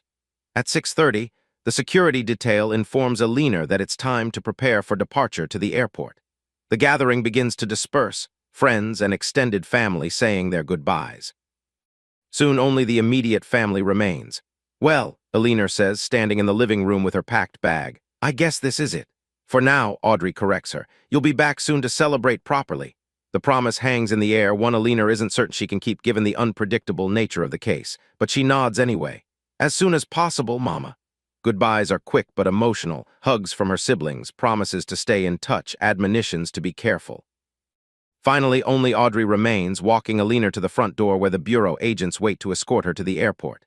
Alina, Audrey says, taking her daughter's hands, I want you to listen to me carefully. I'm listening, Mama. Your whole life you've tried to be perfect, perfect student, perfect agent, perfect daughter.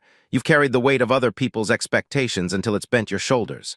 Audrey's gaze is penetrating, seeing through all of Alina's carefully constructed defenses. But life isn't about perfection, it's about purpose. Alina feels the words resonate in her chest, touching something fundamental.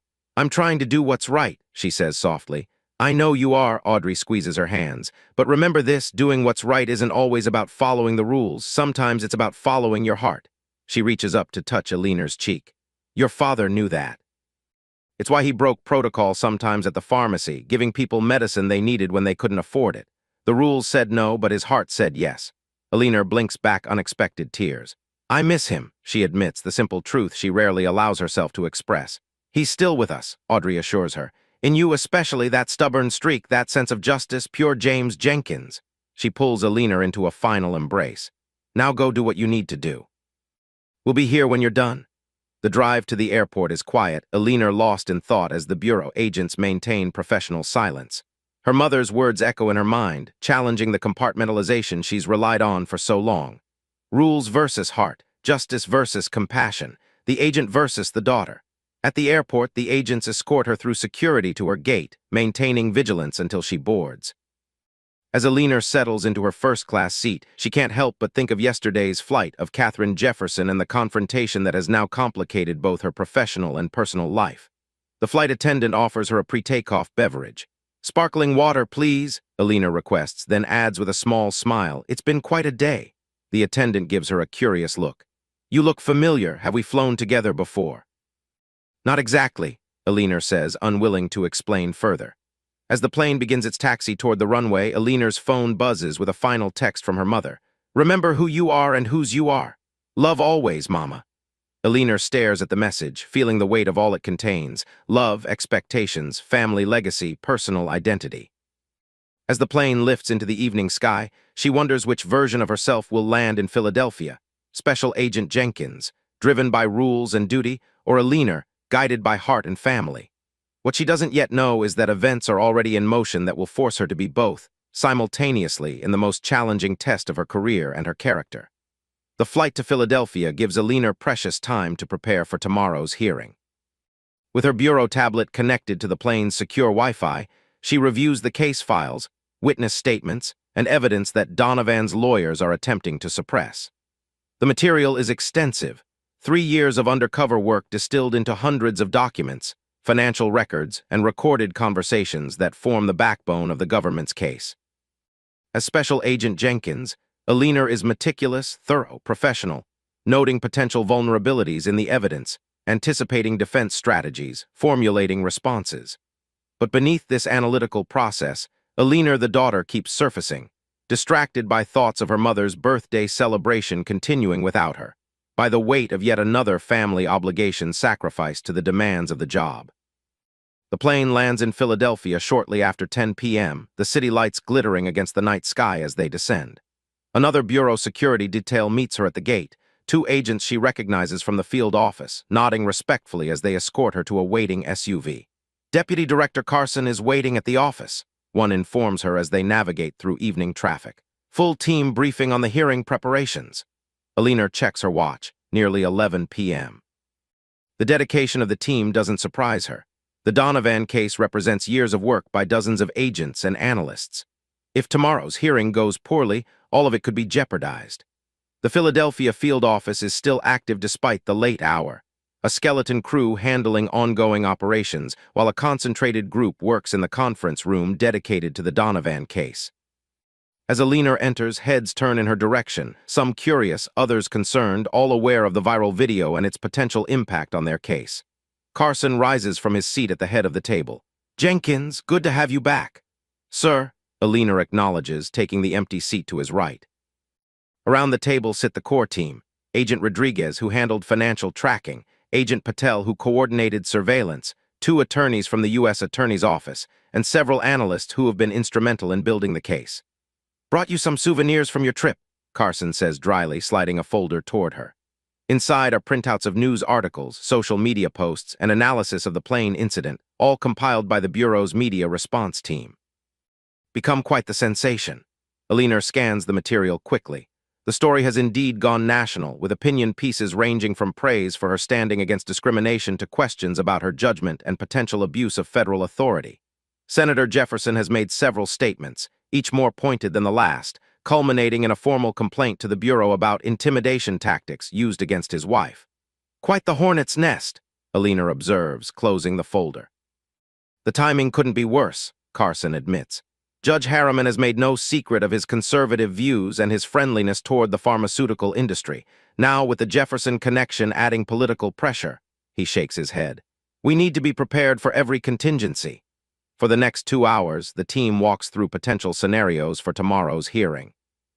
The U.S. attorneys present their arguments for maintaining the evidence, while Aliner and the other agents clarify technical details and procedural questions. Every aspect of Aliner's undercover operation is scrutinized for potential vulnerabilities. "Donovan's primary argument will be entrapment," says Melissa Winters, the lead prosecutor from the U.S. Attorney's Office. "They'll claim you induced or encouraged criminal conduct that Donovan wasn't predisposed to engage in." "Which is absurd," Aliner counters. "We have evidence of similar behavior predating my involvement by years. Donovan was already engaged in fraud and racketeering before I ever made contact." "They'll also attack chain of custody," Winters continues, "claiming you had unsupervised access to evidence and could have altered it." "All evidence was collected according to protocol," Aliner insists. "Everything is documented, witnessed, and verified." "We know that," Carson interjects. "But Harriman might be looking for any excuse to suppress, and the Jefferson incident gives them a new angle, claiming bias against pharmaceutical executives." Aliner feels a flicker of frustration. "I had no idea who Katharine Jefferson was when the incident occurred." "Can you prove that?" Winters asks, not unkindly but professionally direct. The question gives Aliner pause. How does one prove a negative? How can she demonstrate that she didn't recognize a woman she'd only researched as a name on corporate documents? "Donovan's lawyers have subpoenaed the airline for complete passenger manifests," Carson informs the group. "They're trying to establish whether you and Katharine Jefferson were on the same flight by coincidence or design." "Complete coincidence," Aliner confirms. "I booked that flight weeks ago to attend my mother's birthday." "Which we can verify," Carson nods. "But they'll spin it, claim you recognized her, and deliberately provoked a confrontation to intimidate Donovan's associates." The implications hang in the air. Aliner's personal response to racism could potentially undermine years of professional work, allowing a powerful criminal to escape justice on a technicality. There's one more thing you should be aware of, Carson says, his tone shifting. We've received information that Donovan has hired a private security firm to conduct surveillance on key bureau personnel involved in the case, including you.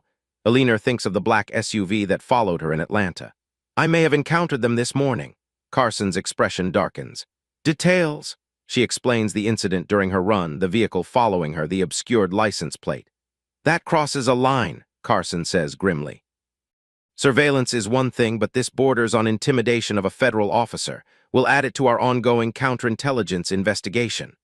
By 1 a.m., the meeting finally concludes. The team has done all it can to prepare. The rest will depend on Judge Harriman's inclinations and the effectiveness of their arguments tomorrow. Get some rest, Jenkins, Carson advises as they leave the conference room. You'll be the primary target tomorrow. They'll try to rattle you, make you appear biased or unprofessional. Don't give them the satisfaction.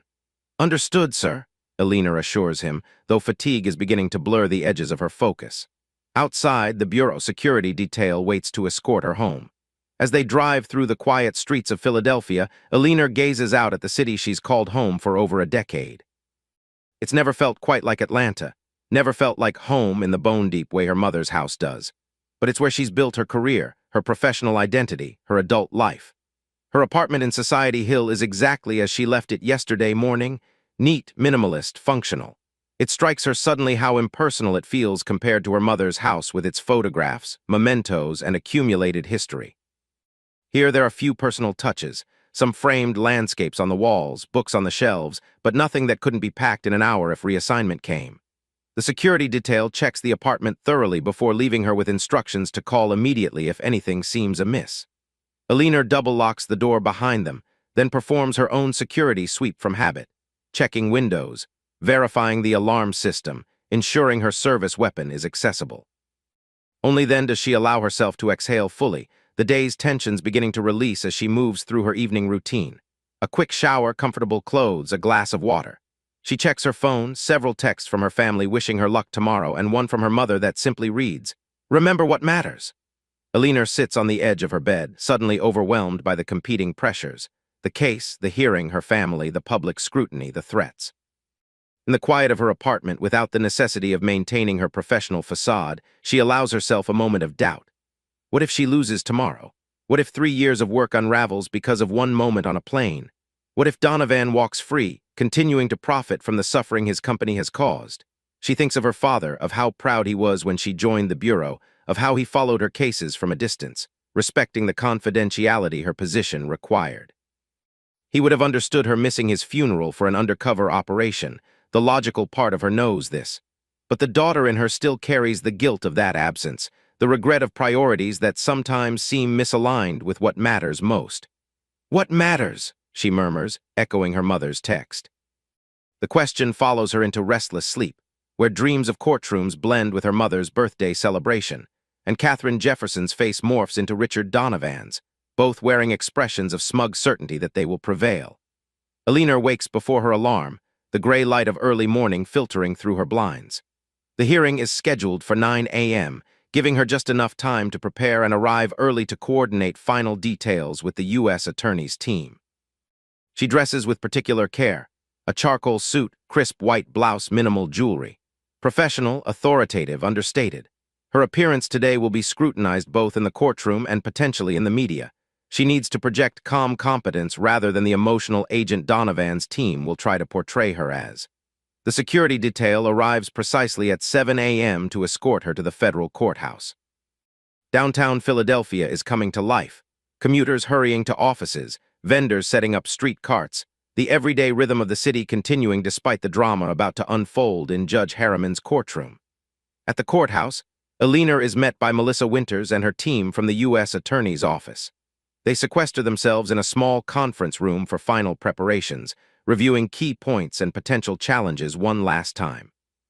Donovan's legal team filed additional motions this morning, Winters informs her, sliding several documents across the table. They're throwing everything at the wall to see what sticks. Alina scans the new filings, her jaw tightening as she reads. They're requesting my complete personnel file, including psychological evaluations and any disciplinary actions. They're phishing. Standard intimidation tactics, Winters agrees. We've filed objections, of course. but be prepared for Judge Harriman to allow some latitude given the high-profile nature of the case. At 8:45, they make their way to Courtroom 3, where media representatives are already gathered outside, held back by courthouse security. Alina keeps her gaze forward, ignoring the shouted questions and camera flashes as she enters the courtroom. Inside, the room is already filling. Bureau colleagues, legal observers, a few family members of victims who have followed the case closely. And there at the defense table sits Richard Donovan himself, impeccably dressed in a tailored suit, conferring with his team of high-priced attorneys. As Alina walks to the prosecution table, Donovan looks up, meeting her gaze with a slight smile that contains neither warmth nor humor, just calculation. Beside him sits a familiar figure, Katharine Jefferson, dressed conservatively in a navy suit, her expression carefully neutral as she avoids looking in Alina's direction. Her presence is clearly strategic, a visual reminder to the judge of the incident that precipitated this expedited hearing.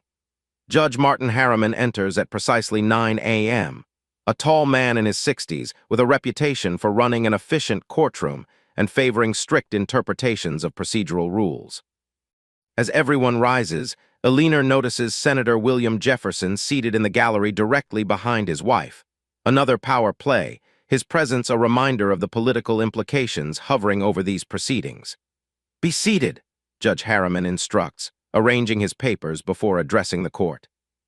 "We're here on the matter of United States v. Donovan, specifically the defendant's motion to suppress evidence obtained during an undercover operation conducted by Special Agent Alina Jenkins of the Federal Bureau of Investigation." He peers over his reading glasses at the assembled attorneys. "I've reviewed the filings from both sides. Given the unusual circumstances and timing of this hearing, I'll allow some latitude in presentation, but I remind counsel that this is not a trial on the merits, but a focused examination of the evidence collection procedures."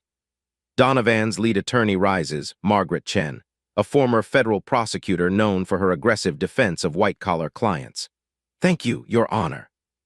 The defense moves to suppress all evidence collected by Agent Jenkins during her undercover operation at Donovan Pharmaceuticals from 2021 to 2024, on the grounds that her actions constituted entrapment and that her demonstrated bias against pharmaceutical executives renders the evidence unreliable. Judge Harriman nods. "You may present your argument, Ms. Chen." What follows is a masterclass in legal maneuvering.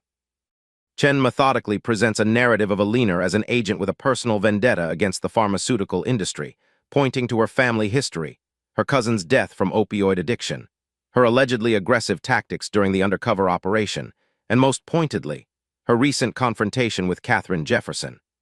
Agent Jenkins's behavior on that flight reveals her true attitude toward pharmaceutical executives, Chen argues, gesturing toward the Jeffersons. She didn't simply identify herself as a federal agent. She publicly humiliated Mrs. Jefferson, threatening federal charges for what was essentially a seating dispute. This demonstrates a pattern of using her federal authority to intimidate and target individuals in the pharmaceutical industry. Alina maintains her professional composure, though internally she bristles at this characterization. Seating dispute had been blatant racism, and her response had been measured given the circumstances. Furthermore, Chen continues, we have reason to believe Agent Jenkins recognized Mrs. Jefferson and deliberately provoked this confrontation as part of an ongoing campaign to intimidate associates of Mr. Donovan following his arrest. Judge Harriman turns to Alina. Agent Jenkins, did you recognize Mrs. Jefferson on that flight? Alina stands, meeting the judge's gaze directly. No, Your Honor. I had no prior knowledge that Mrs. Jefferson would be on that flight, nor did I recognize her when we were seated together. My intervention occurred solely in response to her discriminatory behavior toward another passenger and myself. Yet you immediately produced your FBI credentials, Chen interjects, rather than handling the situation as a private citizen. I identified myself as a federal agent when Mrs. Jefferson's behavior escalated to the point of potentially disrupting flight operations, Alina explains calmly. As a federal officer, I have a duty to maintain order and safety on aircraft, regardless of who is involved. Judge Harriman considers this, then turns to Melissa Winters. Counsel for the government, your response to the defense's overall motion. Winters rises, her manner confident and precise. Your Honor, the defense's motion is a transparent attempt to distract from the overwhelming evidence against Mr. Donovan by focusing on an unrelated incident. Agent Jenkins's undercover operation was conducted with full authorization, proper supervision, and meticulous documentation. Every piece of evidence was collected according to Bureau protocols and verified by multiple sources. She systematically addresses each of Chen's arguments, presenting documentation of Aliner's exemplary record, the extensive oversight of the undercover operation, and the corroborating evidence from sources unrelated to Aliner's work. As for the incident with Mrs. Jefferson, Winters concludes, it has no bearing on the validity of evidence collected over 3 years of careful investigation. The defense is attempting to create a narrative of bias where none exists, based on Agent Jenkins's professional response to an unrelated situation. The arguments continue through the morning, with both sides presenting witnesses, documentation, and legal precedents. Aliner is called to testify about her undercover methodology, her interactions with Donovan, and her evidence collection procedures. Chen's cross-examination is pointed, designed to provoke an emotional response that would support their portrayal of bias. "Agent Jenkins," Chen asks, her tone deceptively conversational, "would you say you have a personal interest in seeing pharmaceutical executives held accountable for the opioid crisis?" Aliner recognizes the trap. "I have a professional interest in upholding the law regardless of the industry involved." "But your cousin died of an opioid overdose, did he not?" Chen presses. "A prescription originating from a Donovan Pharmaceuticals product?" Aliner feels a flicker of surprise. That information wasn't publicly available. Donovan's team had clearly conducted extensive research into her background. "My personal experiences inform my understanding of the human cost of criminal behavior," she acknowledges carefully.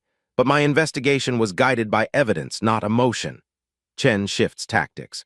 "Let's discuss your confrontation with Mrs. Jefferson. You claim you didn't recognize her, yet you were thoroughly briefed on all board members and associates of Donovan Pharmaceuticals during your investigation, correct?" "I reviewed documentation and photographs of key executives," Aliner confirms. "Mrs. Jefferson was listed as a board member of Jefferson Pharmaceuticals, a separate company, not Donovan's." "A company in merger talks with Donovan," Chen counters. "Surely that connection was part of your briefing materials." Aliner maintains her composure, though she can see the trap tightening. "The potential merger was noted in our intelligence, yes, but I had never met Mrs. Jefferson in person before that flight. Yet within hours of arresting Mr. Donovan, you happened to be seated next to her on a flight and engaged in a confrontation that has now gone viral." Chen's implication is clear. "Quite a coincidence, wouldn't you say?" "Objection," Winters interjects. "Counsel is asking the witness to speculate about coincidence." "Sustained," Judge Harriman rules. "Ms. Chen, confine your questions to factual matters." The examination continues, each question designed to chip away at Aliner's credibility or suggest improper conduct. Through it all, she maintains her professional demeanor, answering truthfully but carefully, aware that every word could impact not just this hearing, but the entire case against Donovan.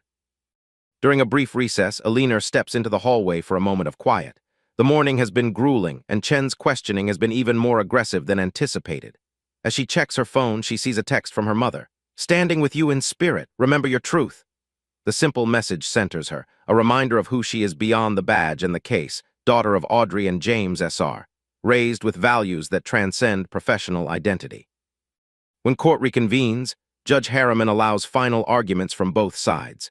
Chen emphasizes the questionable timing and circumstances surrounding Aliner's interactions with the Jeffersons, suggesting a pattern of targeted intimidation that calls all her evidence collection into question. Winters counters with the solidity of the evidence itself, financial records, witness testimonies, documented patterns of behavior that corroborate Aliner's undercover findings. The defense has presented no substantive challenge to the actual evidence, she argues. Instead, they've constructed an elaborate conspiracy theory based on a coincidental encounter on a commercial flight. As arguments conclude, Judge Harriman removes his glasses, studying both tables thoughtfully. "This is an unusual situation," he acknowledges. "The timing of events creates questions that would not otherwise exist. However, my role is to evaluate the evidence collection procedures against established legal standards, not to speculate about coincidences or motivations." Aliner holds her breath, the weight of 3 years' work hanging on the judge's next words. "Having reviewed all submissions and arguments," Harriman continues, "I find insufficient grounds to suppress the evidence collected by Agent Jenkins during her undercover operation. The defense has not demonstrated entrapment or procedural violations that would warrant exclusion." A ripple of reaction moves through the courtroom, relief from the prosecution side, controlled disappointment from the defense. Elena maintains her professional expression, though internally she feels a surge of vindication.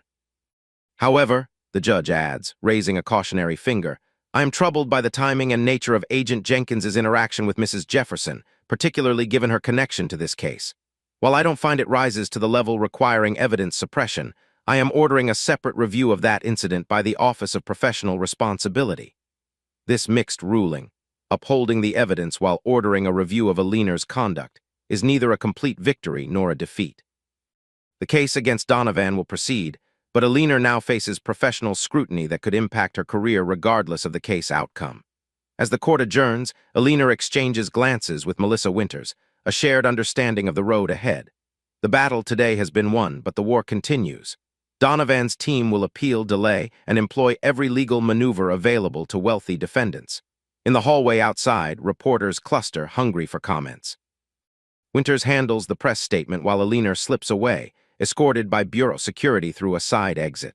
As they reach the car, Elena notices Richard Donovan and the Jeffersons emerging from the main entrance, surrounded by their legal team. For a brief moment, Donovan's gaze finds hers across the plaza, a look of calculated assessment rather than defeat. This is far from over, that look says clearly. The real battle is just beginning.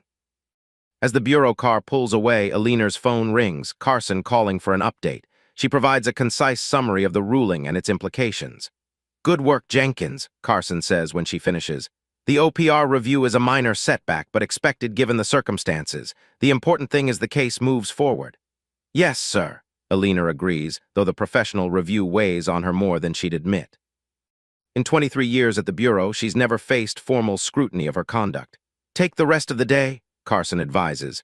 You've earned it. We'll reconvene tomorrow to plan next steps. Alone in her apartment that evening, Elena finally allows herself to process the day's events. The hearing had gone as well as could be expected, yet she feels unsettled rather than triumphant. Donovan remains free on bail. The Jeffersons have emerged as unexpected adversaries, and her own conduct is now under review. She thinks of her mother's birthday celebration continuing without her in Atlanta, of the promises to return soon that may now be complicated by the ongoing case demands. The tension between her professional obligations and personal connections has never felt more acute. As she pours a glass of wine, a rare indulgence after a difficult day, her phone rings again. The caller ID shows her mother's number. Hi, Mama, she answers, suddenly realizing how much she needs to hear her mother's voice. There you are, Audrey says warmly. I've been waiting to hear how it went today. Elena provides a simplified version of the hearing results, emphasizing the positive outcome for the case while minimizing the personal implications of the professional review. That's good news, Audrey says when she finishes, though her tone suggests she hears the things Elena isn't saying. You stood your ground just like I knew you would. I did what was necessary, Elena says, the professional response automatic. Audrey hums, a sound Elena recognizes as gentle disagreement. You did what was right, there's a difference. The echo of their conversation from yesterday catches Elena off guard. I'm sorry I couldn't be there today, Mama, for your actual birthday. Child, I've had 74 birthdays before this one, Audrey says pragmatically. I'll have more, God willing. What you're doing standing up to people who profit from others' suffering, that matters more than cake and presents. The simple understanding in her mother's voice brings unexpected tears to Elena's eyes. I'll make it up to you, she promises. You have nothing to make up, Audrey assures her. But I will hold you to that visit when this is all settled. The family misses you, I miss you. After they hang up, Elena stands at her window, looking out at the Philadelphia skyline as darkness falls. The city lights blur slightly through tears she finally allows herself to acknowledge. In this moment of vulnerability, Elena Jenkins, special agent, daughter, sister, woman, faces the truth she's been avoiding. That the lines between her professional mission and personal identity have blurred, that the case against Donovan has become more than just another investigation, that her confrontation with Katharine Jefferson wasn't merely a procedural response to a flight disturbance, but a deeply personal stand against the kind of discrimination she's faced throughout her life and career. What she doesn't yet realize is that this blurring of lines, this integration of the professional and personal, may prove to be not a vulnerability, but a strength in the challenges that lie ahead. The hearing today was just the opening skirmish in what promises to be a long and difficult battle, one that will test not just her skills as an agent, but her identity as a woman determined to stand for what's right, regardless of the cost. As Alina prepares for bed, her phone buzzes with a text from an unknown number, the same one that sent the threatening message in Atlanta. You won round one, Agent Jenkins, but Donovan and the Jeffersons play a long game. How much are you willing to lose before this is over? Alina stares at the message, a cold clarity settling over her. This case has become more than a professional assignment. It's become personal for both sides. Question now is who has more to lose, and who is willing to go further to win. With a steady hand, she forwards the message to Carson and the Bureau's threat assessment team, then sets her phone aside. Tomorrow will bring new challenges, new strategies, new battles. But tonight she allows herself to rest, secure in the knowledge that she has done what her parents raised her to do, stand her ground and speak her truth, regardless of the consequences. What those consequences might be, however, remains to be seen. The following week unfolds with the relentless momentum of high-profile legal proceedings. The evidence from Alina's undercover operation, now cleared for trial use, forms the foundation of the government's case against Richard Donovan. Pretrial motions and hearings fill the court calendar, each a skirmish in the larger battle to bring Donovan to justice. For Alina, the days blur into a continuous cycle of case preparations, witness interviews, evidence reviews, and strategy sessions with the U.S. Attorney's team. The Office of Professional Responsibility investigation into her conduct during the plane incident proceeds in parallel, adding another layer of scrutiny to her already demanding schedule. Through it all, the media attention persists. The confrontation with Katharine Jefferson has made Alina a reluctant symbol in ongoing national conversations about racism, authority, and accountability. Opinion pieces analyze her actions from every angle. Social media continues to circulate the videos, and both supporters and critics find in the incident confirmation of their existing worldviews. Alina navigates this unexpected publicity with professional reserve, declining interview requests and limiting her public comments to brief, factual statements when absolutely necessary. Privately, she maintains regular contact with her family in Atlanta, calling her mother daily and sending messages to her siblings. On Thursday morning, 8 days after the hearing, Alina arrives at the Philadelphia field office to find Carson waiting for her, his expression more serious than usual. My office, he says simply, leading the way without further explanation. Inside, he closes the door and gestures for her to sit. We've identified the source of the threatening texts you received, he informs her without preamble. A private security contractor named Marcus Webb, former military intelligence, now working for a firm called Sentinel Group. Alina processes this information quickly. And their client. Not Donovan directly, Carson says, at least not on paper. The firm was hired by Jefferson Pharmaceuticals for executive protection and intelligence gathering. Plausible deniability, Alina observes. Typical. Indeed. Carson slides a file across his desk. What's concerning is Webb's background. He's not just security, he specializes in psychological operations. The threats were likely just the opening move in a campaign designed to rattle you, make you second-guess yourself, potentially provoke an overreaction they could use against you. Alina studies the file, noting Webb's impressive but troubling resume, deployments in psychological warfare operations, expertise in surveillance and counter-surveillance, connections to private intelligence firms that operate in legal gray areas. We've issued a cease and desist through official channels, Carson continues. But unofficially, this type of operator doesn't typically respond to legal warnings. They calculate risk versus reward for their clients. So we should expect escalation, Alina concludes. Potentially, Carson agrees. Which brings me to the next point. The OPR investigation has been expedited at Senator Jefferson's request. They want to interview you tomorrow. Alina straightens in her chair. OPR investigations typically take weeks or months, not days. The acceleration suggests political pressure being applied behind the scenes. The timing is deliberate, Carson says, confirming her thoughts. They're trying to disrupt your participation in the Donovan case preparations. I've pushed back through official channels, but with a senior senator involved. He shrugs, the gesture conveying the political realities they both understand. I have nothing to hide, Alina says firmly. My actions on that flight were appropriate given the circumstances. I know that, Carson assures her. But OPR investigations are never just about facts. They're about perception, policy interpretation, political considerations. He leans forward, his expression grave. Jenkins, I need to ask you something off the record. Alina nods for him to continue. Is there anything at all, in your history with the Bureau that could be weaponized against you? Any past incidents, disciplinary issues, personal connections that might create the appearance of impropriety? Alina considers the question carefully, mentally reviewing her 23-year career. Nothing significant, she says finally. I've always played by the rules, sometimes to a fault. Carson studies her for a moment, then nods, seemingly satisfied. Good, then we'll approach this like any other professional review, straightforward, factual, by the book.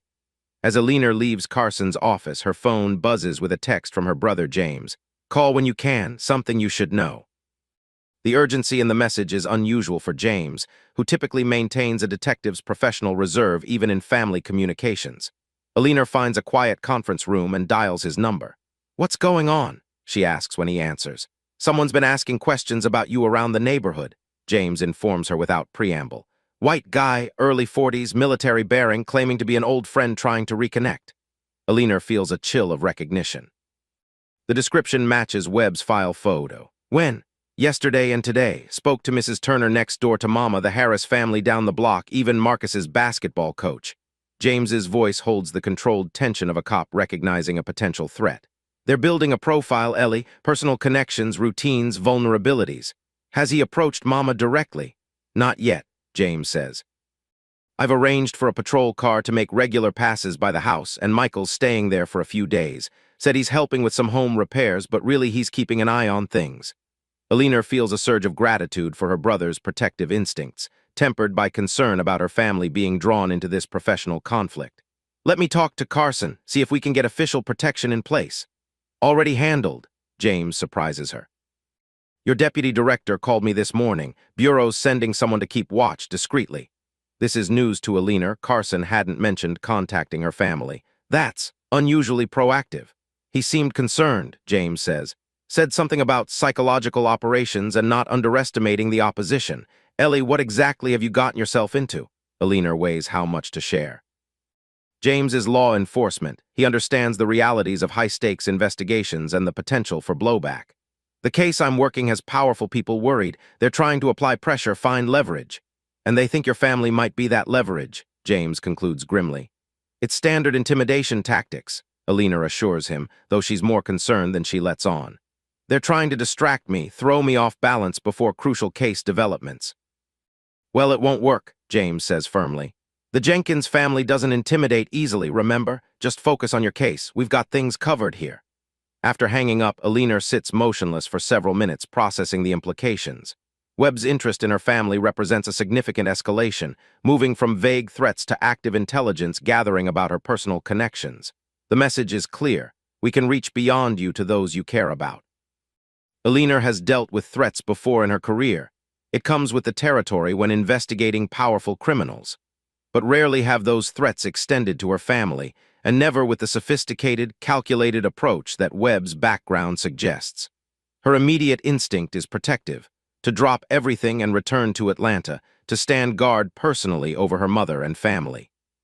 But that, she realizes, is exactly the reaction Webb is trying to provoke, disrupting her focus on the Donovan case at a critical juncture.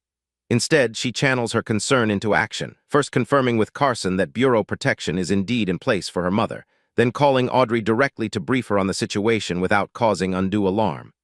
This man asking questions, Audrey says when Alina explains, her voice calm but alert.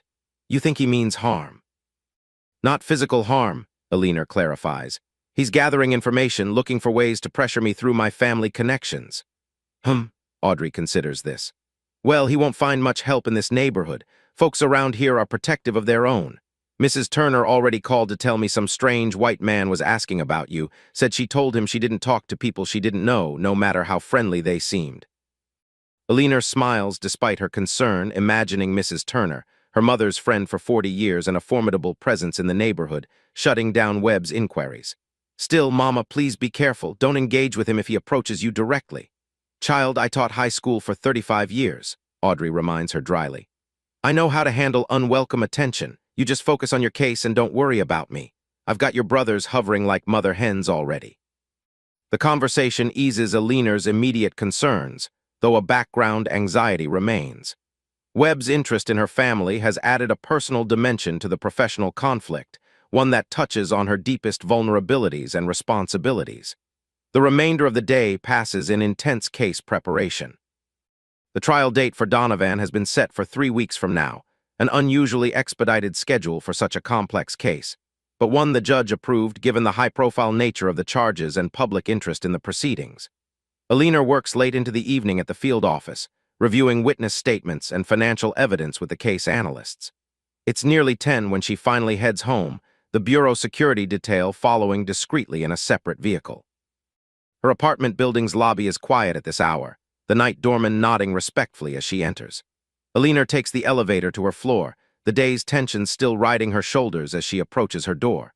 Something feels wrong immediately, a subtle disturbance in the air, a barely perceptible shift in the environment that her years of training have attuned her to recognize.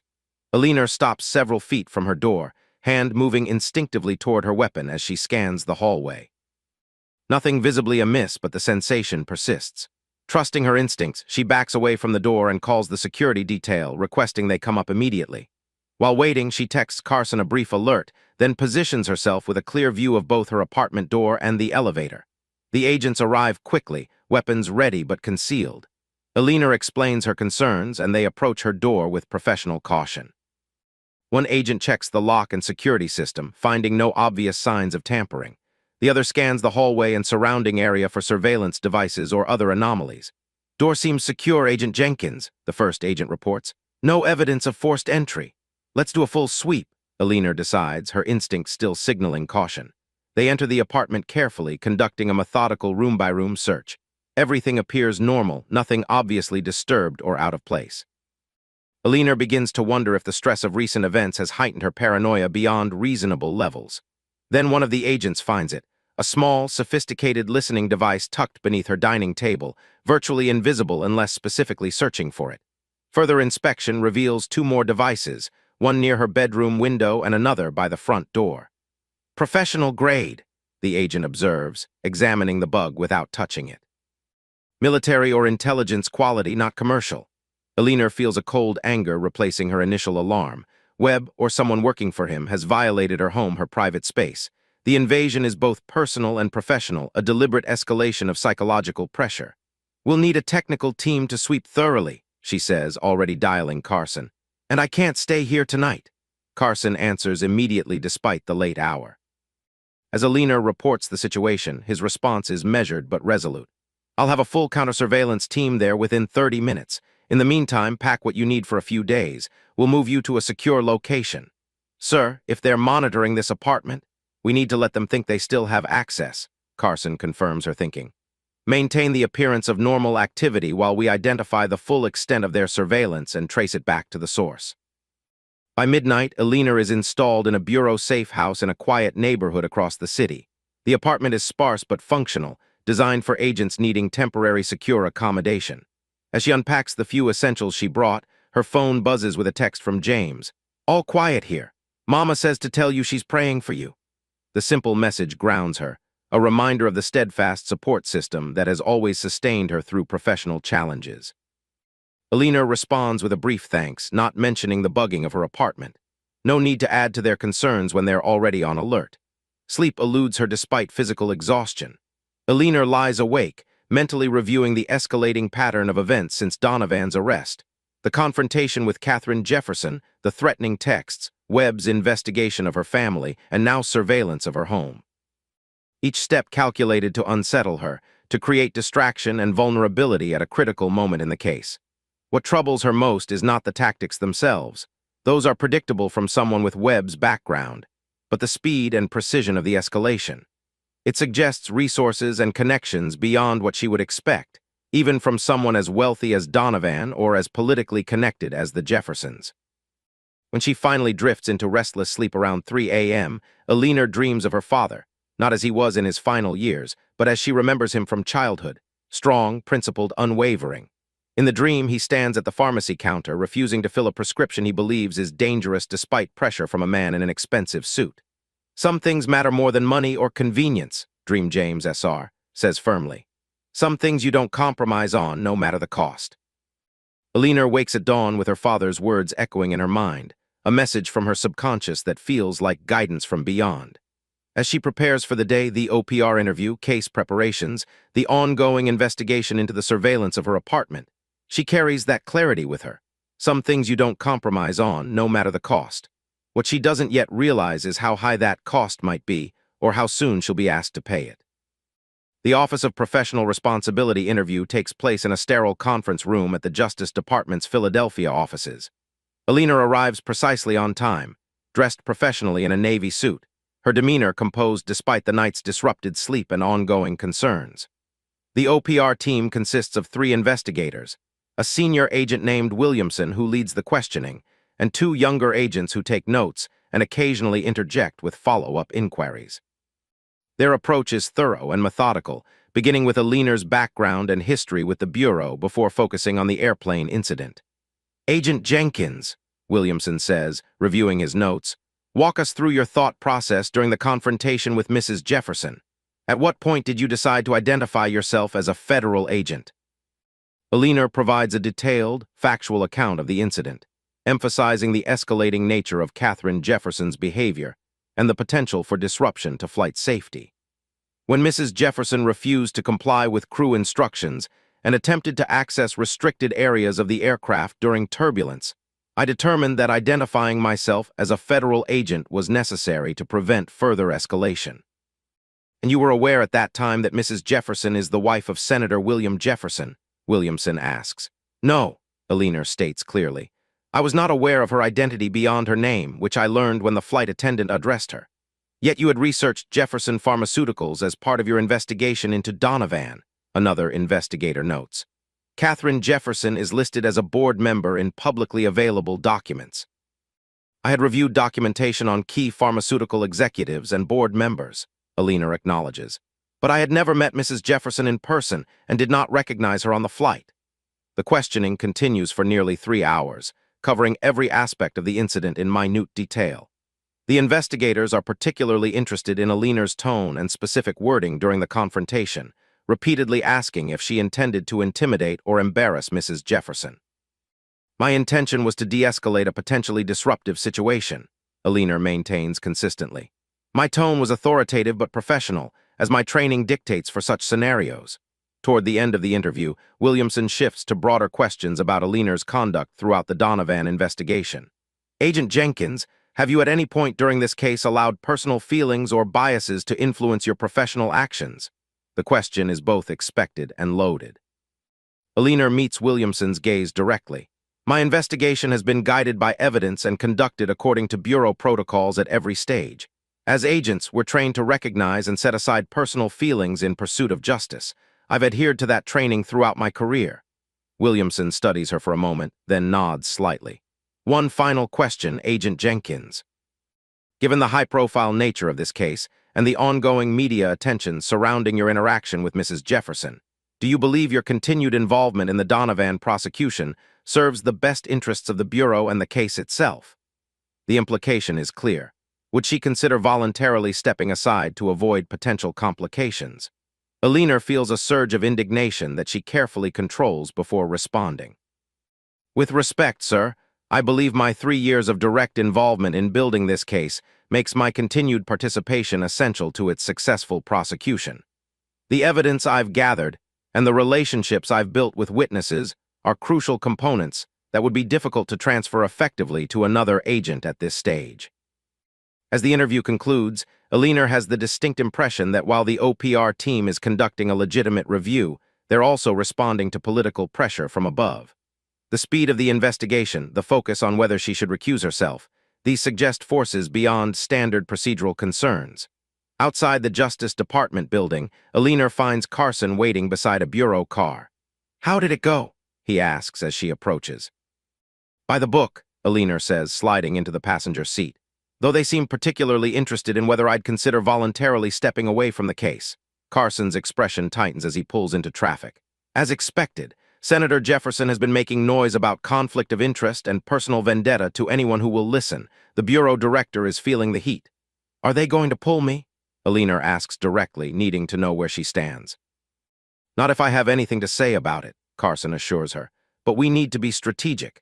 The counter-surveillance team found 3 more listening devices in your apartment beyond the ones initially discovered. Sophisticated equipment, military grade. They've left them in place for now, feeding them ambient noise to maintain the illusion of continued surveillance. Any progress tracking them back to the source? Not definitively," Carson admits. but they've identified the frequency signature.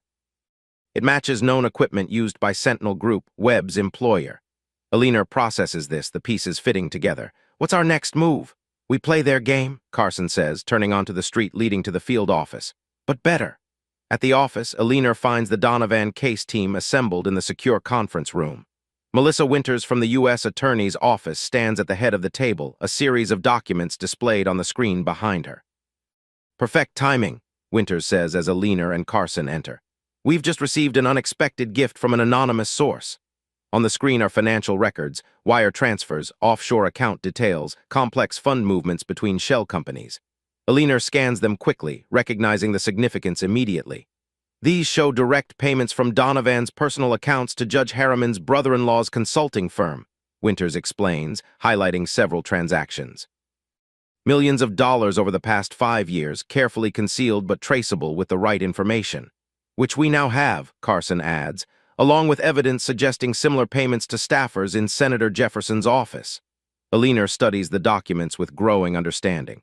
This could explain the expedited hearing, the political pressure. They're all connected. Exactly, Winters confirms. And while these records alone aren't enough to prove corruption, they create significant conflicts of interest that Judge Harriman failed to disclose. We've already filed a motion for his recusal based on this information. The source? Alina asks, professional skepticism kicking in despite the favorable development. Carson and Winters exchange glances.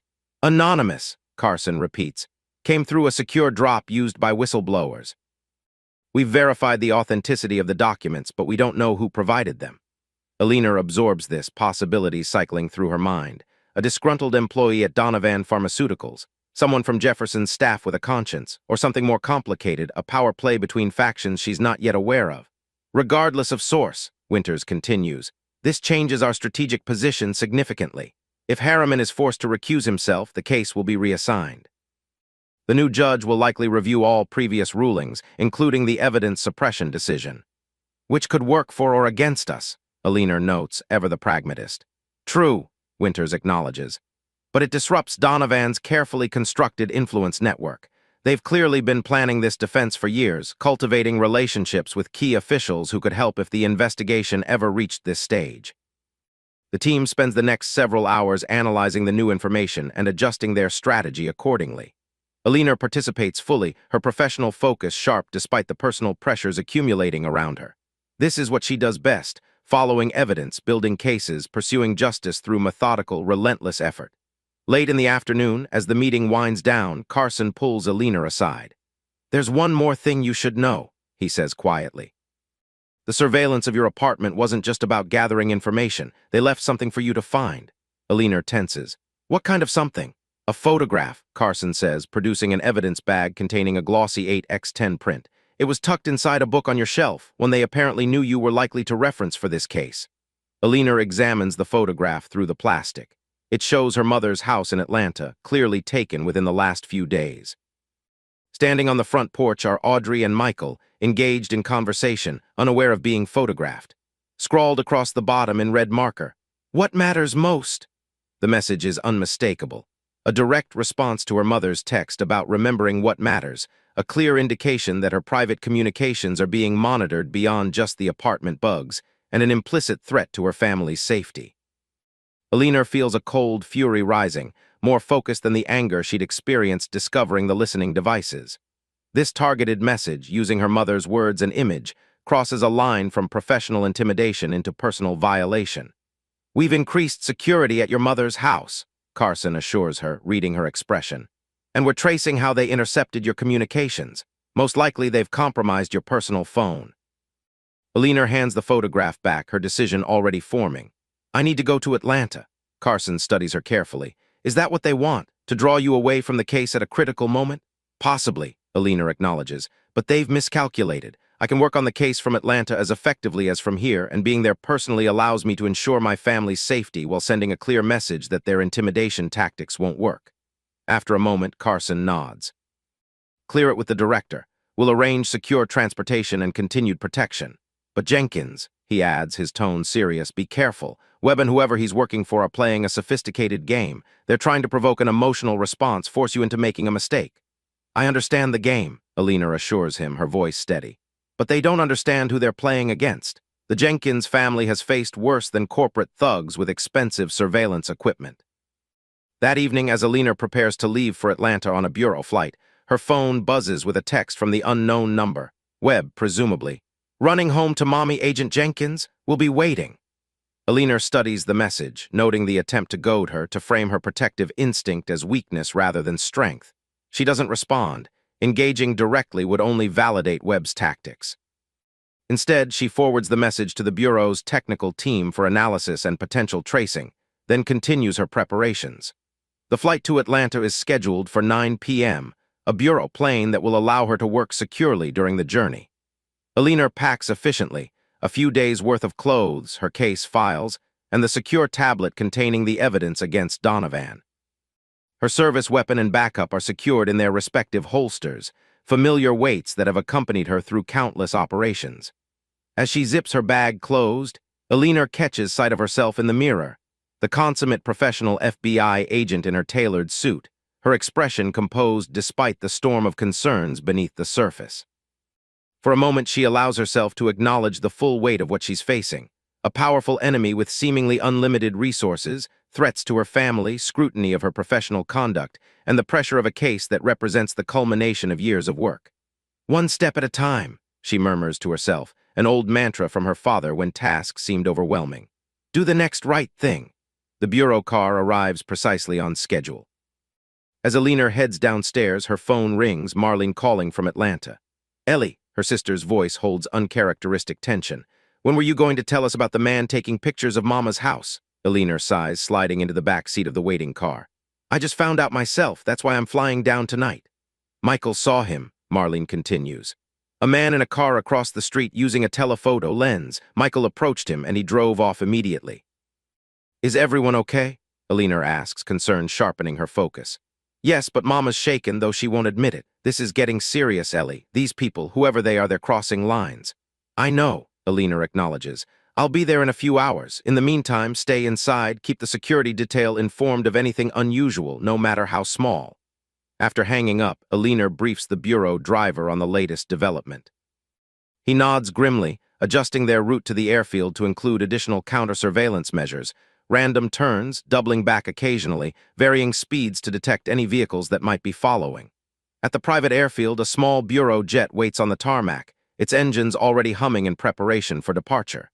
Two agents meet Alina at the car, escorting her quickly across the open space to the aircraft steps. "Agent Jenkins," one greets her formally. "Deputy Director Carson asked us to provide you with this before takeoff."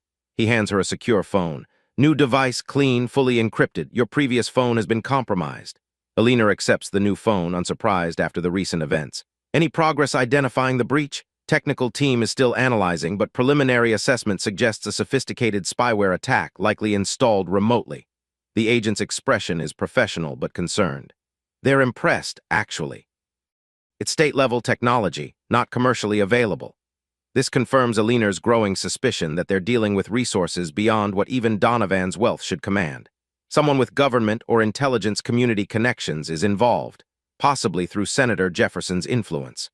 The flight to Atlanta takes just under 2 hours.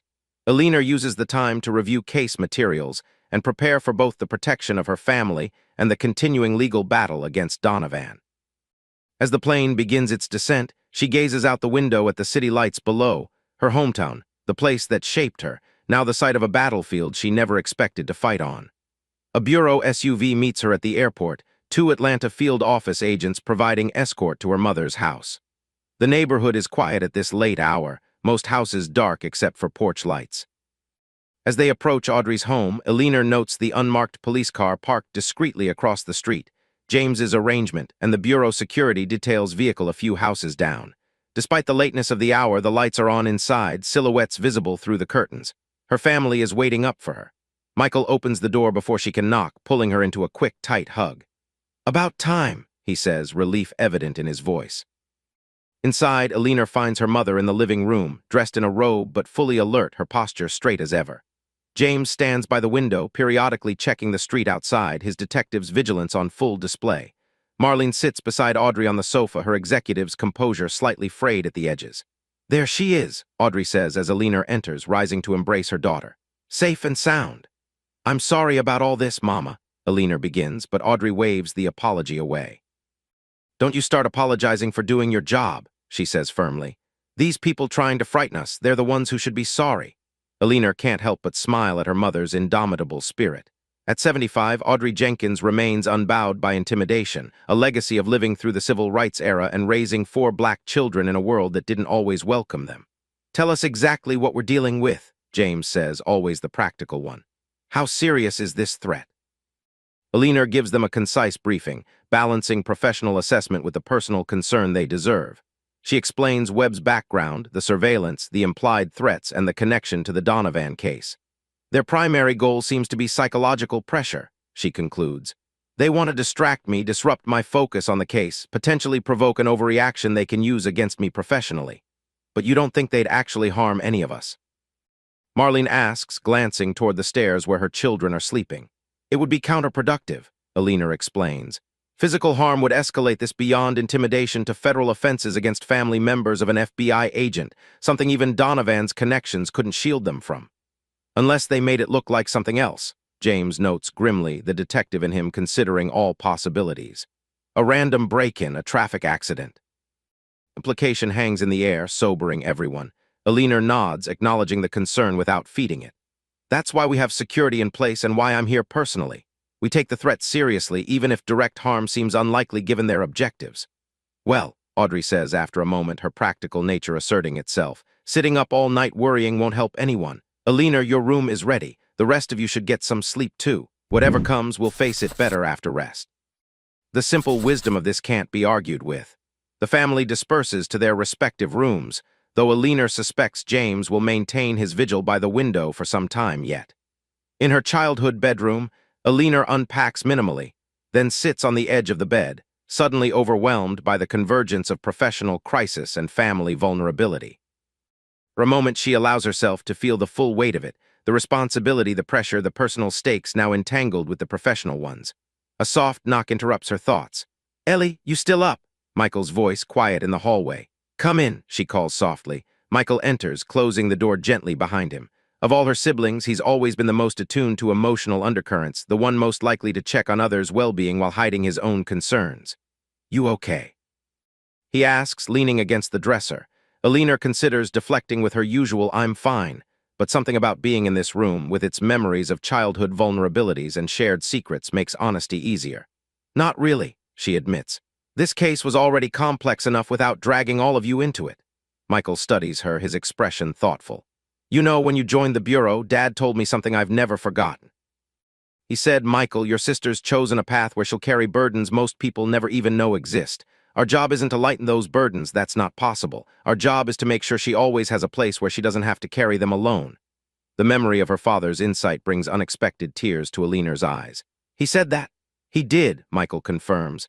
And he was right. You don't have to protect us, Ellie. We're not just your family, we're your strength. Always have been. Simple truth of this statement cuts through Alina's professional defenses, touching the core of who she is beyond the badge and title.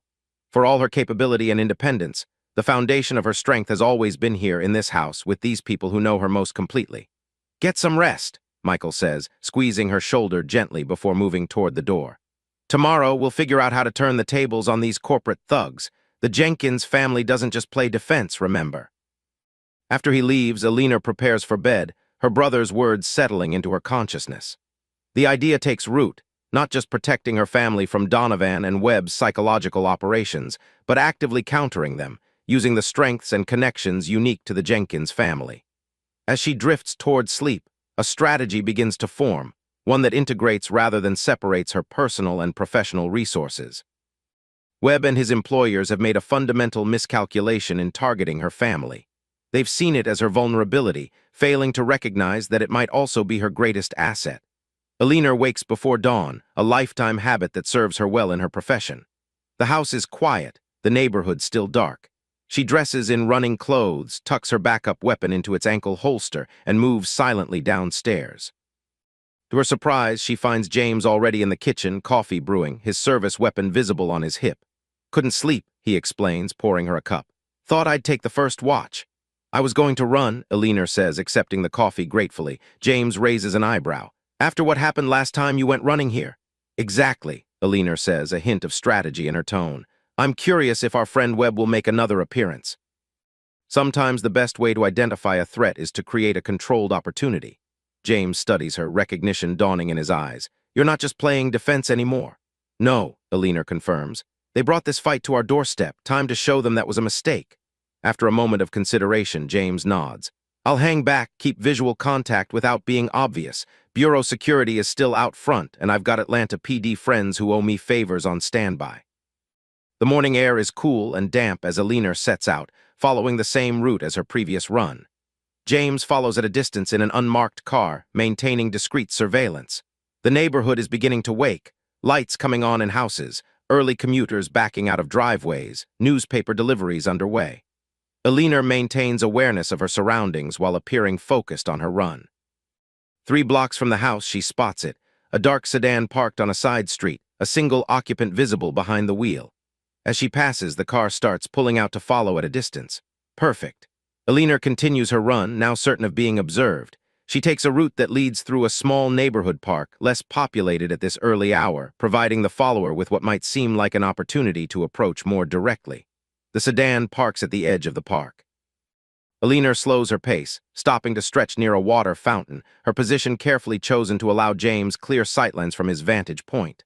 A man exits the vehicle, mid-40s, military-bearing, nondescript clothing that could blend in anywhere. Marcus Webb, matching his file photo precisely. He approaches with the casual confidence of someone who believes he controls the situation. Agent Jenkins, he greets her, stopping at a conversational distance. Beautiful morning for a run. Alina straightens, facing him directly. Mr. Webb, I was wondering when you'd introduce yourself properly. If he's surprised that she knows his name, he doesn't show it. Professional courtesy, he says with a slight smile. One operative to another. Is that what you call surveilling a federal agent's family? Alina asks, her tone neutral despite the anger simmering beneath. Professional, Webb shrugs. Just doing my job same as you. My clients have concerns about your objectivity in the Donovan case. The Jefferson incident raised questions that deserve exploration. By bugging my apartment, photographing my mother's house, sending threatening messages, Alina maintains her composure, but her eyes convey exactly what she thinks of his tactics. Information gathering, Webb corrects smoothly, and perhaps a reminder that actions have consequences. Your crusade against Donovan Pharmaceuticals affects real people with real families, just like yours. The comparison ignites a flare of indignation that Alina channels into focused intensity rather than emotional reaction. Let me be very clear, Mr. Webb. Your psychological operations approach might work on some targets, but you've fundamentally misunderstood who you're dealing with. She takes a step closer, her voice lowering. The Jenkins family has faced down real threats, not corporate games, for generations. My grandfather had crosses burned on his lawn for registering black voters in the 1960s. My mother received death threats for integrating her school as principal in the 1980s, and I've spent 23 years at the Bureau confronting people who do far worse than take pictures and plant bugs. Webb's expression remains impassive, but something shifts in his eyes, a reevaluation, perhaps. So here's what's going to happen, Alina continues. You're going to tell your clients Donovan, the Jeffersons, whoever's signing your checks, that their intimidation tactics have failed. The case will proceed, the evidence will stand, and justice will be served, regardless of how many bugs you plant or photos you take. That's not how this works, Agent Jenkins, Webb responds, though his confidence seems slightly diminished. My clients have resources and connections you can't imagine. Senator Jefferson sits on committees that control the Bureau's funding. One phone call from him would constitute witness intimidation and obstruction of justice, Alina interrupts. Felonies that even a senator would find difficult to explain away, especially with the evidence we're accumulating about those connections. She allows this to sink in before continuing. You should also know that everything you've done, the surveillance, the threats, this conversation, is now part of a separate federal investigation. Your clients may have deep pockets, but I doubt they'll maintain their loyalty when facing conspiracy charges themselves. Webb processes this, his professional calculation visible behind his neutral expression. You're bluffing. Am I? Alina counters. The Bureau has identified your equipment signatures from my apartment. We've traced the phones used for the threatening messages, and this conversation is being recorded and witnessed by law enforcement. She glances meaningfully toward where James is positioned, now visible at the park's edge, his badge displayed on his belt. Consider your next moves carefully, Mr. Webb, Alina advises. There's a difference between private intelligence work and criminal conspiracy against federal officials. You're very close to crossing that line if you haven't already. Webb's jaw tightens almost imperceptibly, the first real crack in his professional demeanor. I'll convey your message to my clients. Please do, Aliner says. And Mr. Webb, stay away from my family. That's not a request. As Webb walks away, returning to his vehicle without looking back, Aliner feels a moment of satisfaction. The confrontation has served multiple purposes, putting Webb on notice, gathering intelligence about his approach and demeanor, and most importantly, shifting the dynamic from reactive to proactive. James approaches as Webb's car pulls away. That looked productive, he observes dryly. We'll see, Aliner says. At minimum, we've identified him conclusively and established that we're aware of his activities. Sometimes removing the element of secrecy is enough to disrupt these kinds of operations. You think he'll back off? Aliner considers this as they begin walking back toward the house. No, but he'll recalibrate, maybe shift tactics, and that gives us an opportunity to stay ahead of their next moves. By the time they return home, the household is awake and in motion. Audrey is in the kitchen preparing breakfast. Marlene is helping her teenagers get ready for school, and Michael is on the phone in the living room, his expression intent as he listens to someone on the other end. That was David, Michael explains as he ends the call, joining Aliner and James in the kitchen. He's been doing some research through medical networks about Donovan Pharmaceuticals. Turns out several of his colleagues at the hospital were approached to participate in questionable drug trials a few years back, trials that later became part of the evidence against Donovan. Aliner's interest sharpens. Did any of them agree? 2 did, initially, Michael says. But they withdrew when they realized the trial protocols were designed to minimize adverse effects reporting. They filed complaints with the medical board that apparently went nowhere. Because Donovan had connections there too, Aliner concludes, the pattern becoming clearer. This has been his approach all along, using influence and relationships to bury complaints, silence critics, manipulate the system. David says they'd be willing to testify if it would help your case, Michael offers. They felt guilty about not pushing harder when their complaints were dismissed. Aliner feels a surge of gratitude for her family's active engagement. Michael and David aren't just providing moral support, they're leveraging their own professional networks to strengthen the case against Donovan. That could be incredibly valuable, she confirms. New, independent witnesses who can corroborate the pattern of behavior without being connected to my investigation directly. As they discuss the possibilities this presents, Aliner's new secure phone rings, Carson calling from Philadelphia. Jenkins, she answers, stepping into the living room for privacy. Any developments? Several, Carson replies, his tone indicating significant news. Judge Harriman recused himself this morning, citing personal connections that might create the appearance of bias.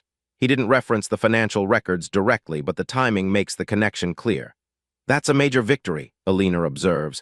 Who's taking over the case? Judge Alicia Ramirez, Carson says, a note of satisfaction evident. Recently appointed to the federal bench, former prosecutor with the Southern District of New York's Public Corruption Unit. No known connections to Donovan or the pharmaceutical industry. The news represents a significant shift in the case dynamics.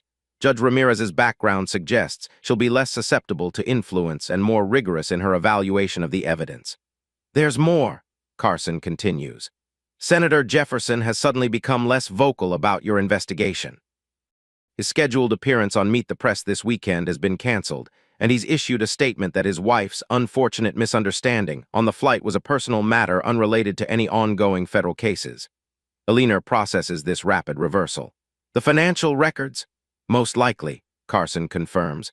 We haven't made them public, but the senator would have been informed about the motion citing potential conflicts of interest. He's distancing himself quickly. What about Donovan? That's where it gets interesting, Carson says. His legal team has requested a meeting with the U.S. Attorney's Office. Preliminary discussions suggest they may be open to plea negotiations.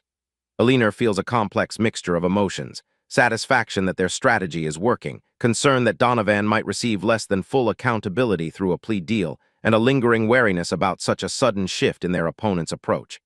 It could be a tactical move, she cautions. Buy time, appear cooperative while regrouping. Agreed, Carson says. We're proceeding with full trial preparations regardless, but Jenkins, this is significant progress. Whatever you said to Webb this morning seems to have had an impact. Aliner's surprise must be audible in her brief silence because Carson chuckles. We maintain surveillance on our surveillance, remember. Your brother's involvement was a nice touch, by the way. Atlanta PD detective presence added official weight to your position. After concluding the call, Alina rejoins her family in the kitchen, updating them on the latest developments. The mood shifts noticeably, cautious optimism replacing the tension of recent days. "So they're backing down?" Marlene asks, skepticism evident in her tone. "Repositioning," Alina clarifies. "The landscape has changed with Judge Harriman's recusal and the financial connections coming to light. They're adapting, looking for the best outcome under new circumstances." "Like cockroaches when you turn on the light," Audrey observes dryly, setting a platter of breakfast biscuits on the table. "Scurrying for cover." The analogy draws appreciative laughter from her children, breaking the remaining tension. As they eat breakfast together, the conversation shifts to more normal family matters: Marlene's children's school activities, Michael's recent legal victory in a difficult case, James's upcoming promotion review.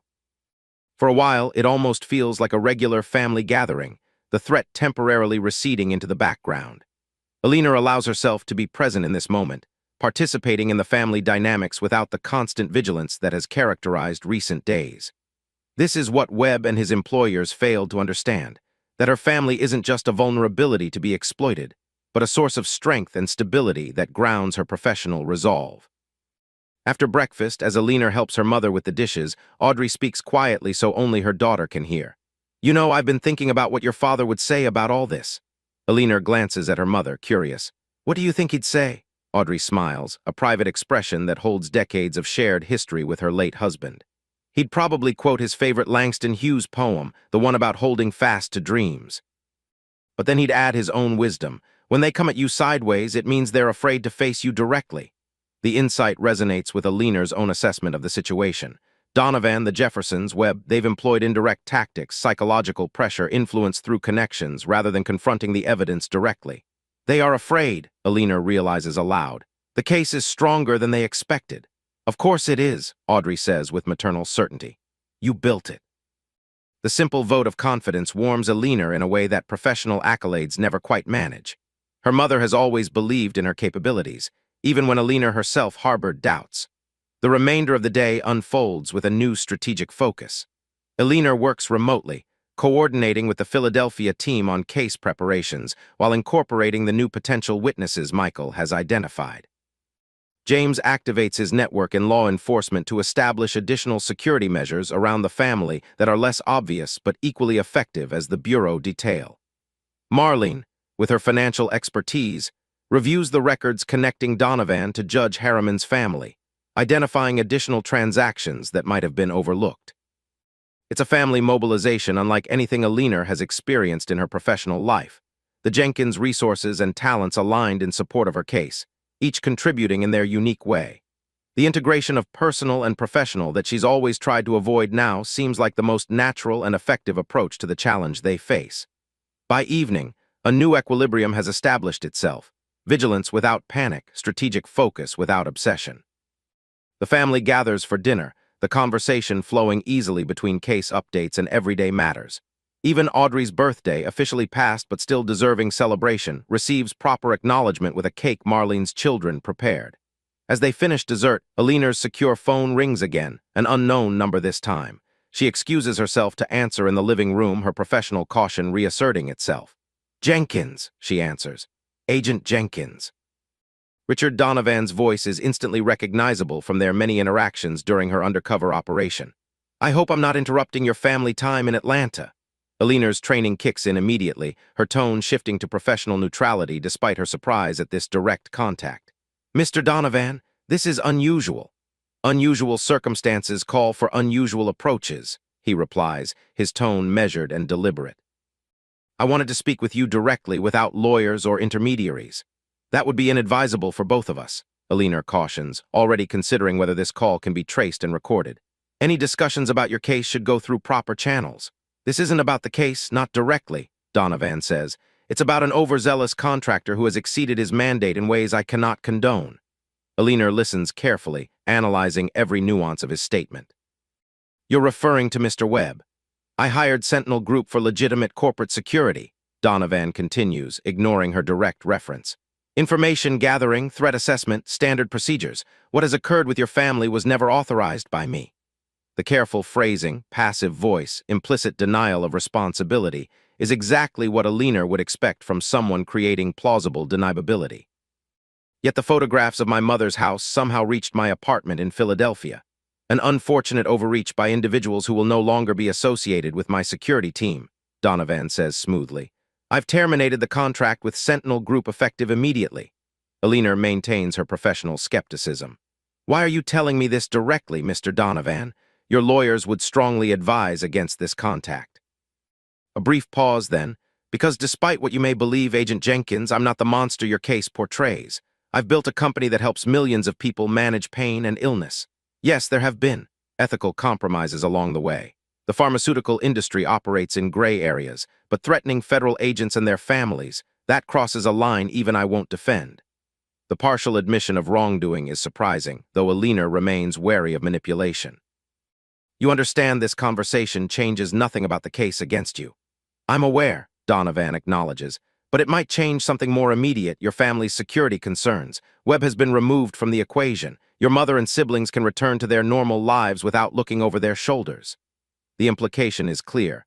A unilateral de-escalation, a peace offering of sorts. Whether genuine or tactical, it represents another shift in the dynamic between them. I appreciate the information, Alina says carefully, neither accepting nor rejecting his characterization of events. If that's all, Mr. Donovan, I should remind you that further direct contact would be inappropriate while your case is pending. Of course, he agrees readily. I've said what I needed to say. Good evening, Agent Jenkins. After ending the call, Alina remains in the living room, analyzing what just occurred. Donovan's direct contact represents either a genuine attempt to distance himself from Webb's more extreme tactics or a sophisticated good cop, bad cop strategy designed to create the appearance of reasonableness. When she returns to the dining room and explains the call, her family's reactions vary predictably. James is immediately suspicious, seeing it as another manipulation tactic. Michael is cautiously optimistic, noting that Donovan's legal team would indeed be horrified by such direct contact if it wasn't part of a calculated strategy. Marlene is practical, focusing on the immediate implication that the threat level may have decreased. Audrey, as usual, cuts through to the essential truth. Whether he means it or not doesn't matter as much as what it tells us, she observes. He's worried enough to risk inappropriate contact. That means you've got him on the defensive, Alina. The assessment aligns with Alina's own analysis. Donovan's call, regardless of its sincerity, indicates a significant shift in his approach, from aggressive intimidation to apparent conciliation. It's the move of someone who has reassessed his position and found it weaker than initially believed. Late that night, as the household settles into sleep, Alina sits on the back porch, the same spot where she had spoken with Michael after her father's funeral. The night air is warm, cicadas providing a constant background chorus from the surrounding trees. She's reviewing case notes on her secure tablet when James joins her, 2 glasses of their father's bourbon in hand. Thought you might need this, he says, offering her one as he sits beside her. Thanks. Alina accepts the drink, taking a small sip and letting the familiar warmth spread through her chest. Security update? All quiet, James confirms. Bureau detail reports no suspicious activity. My contacts say Webb's car was spotted at the airport 3 hours ago. Looks like he's left town. Alina nods, processing this as additional confirmation of Donovan's claim. So we've won this round. Seems that way, James agrees. Though I'm still not convinced Donovan's change of heart is genuine. Neither am I, Alina acknowledges, but whether it's tactical or sincere, it represents progress. They've moved from intimidation to negotiation. That's significant. They sit in companionable silence for a moment, sipping their bourbon, the familial shorthand that comes from shared history making words unnecessary. You know, James says finally, watching you work these past few days, integrating family and bureau resources, adapting to threats, maintaining focus despite the pressure, it reminds me of Dad. Alina looks at him, surprised by the comparison. Their father had been a community pharmacist, not law enforcement. How so? James smiles slightly. Remember when that big chain pharmacy tried to force him out of business? They used every tactic, predatory pricing, pressuring suppliers, even trying to buy the building out from under him. Alina remembers well. It had been a formative experience in her teenage years, watching her father fight a corporate giant with limited resources but unwavering determination. Dad never separated his professional ethics from his personal values, James continues. He leveraged every relationship, every community connection, every resource he had, not just as a pharmacist, but as James Jenkins, husband, father, church deacon, community member. And he won, not because he had more power, but because he understood that integration was strength, not vulnerability. The parallel to her current situation strikes Alina forcefully. Throughout her career, she's maintained careful separation between her professional and personal lives, seeing it as necessary compartmentalization.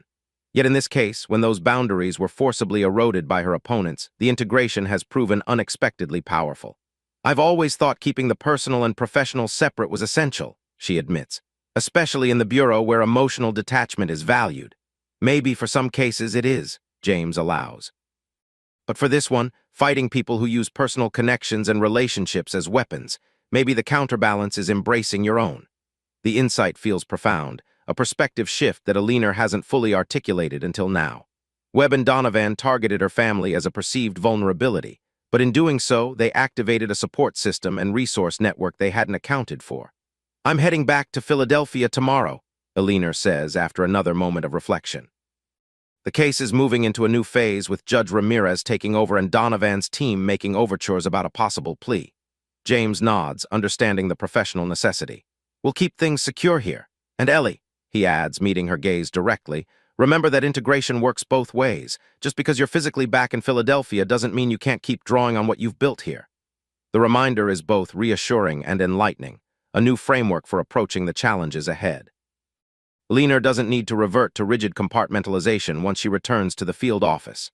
The strength she's found in this integration can continue, a more holistic approach to her work and identity. As they finish their bourbon in companionable silence, Alina feels a sense of clarity emerging from the chaos of recent days. The case against Donovan has always been professionally important, representing years of dedicated work and the potential for justice for countless victims. But now it's become something more. A catalyst for personal growth, an opportunity to reconcile the professional agent with the daughter, sister, and woman she sometimes kept separate from her bureau identity. Whatever Donovan and his allies attempt next, they'll be facing not just Special Agent Alina Jenkins of the FBI, but the full integration of her professional capability and personal strength, a combination far more formidable than either alone. What she doesn't yet realize is how soon this integrated strength will be tested, or how high the stakes of that test will be. The journey back to Philadelphia the next morning has a different quality than Alina's urgent flight to Atlanta days earlier. There's a measured purpose to her movements, a strategic clarity that comes from having confronted the threat directly rather than merely responding to it. The Bureau jet provides a quiet space for reflection and preparation as she reviews her notes and plans for the next phase of the case.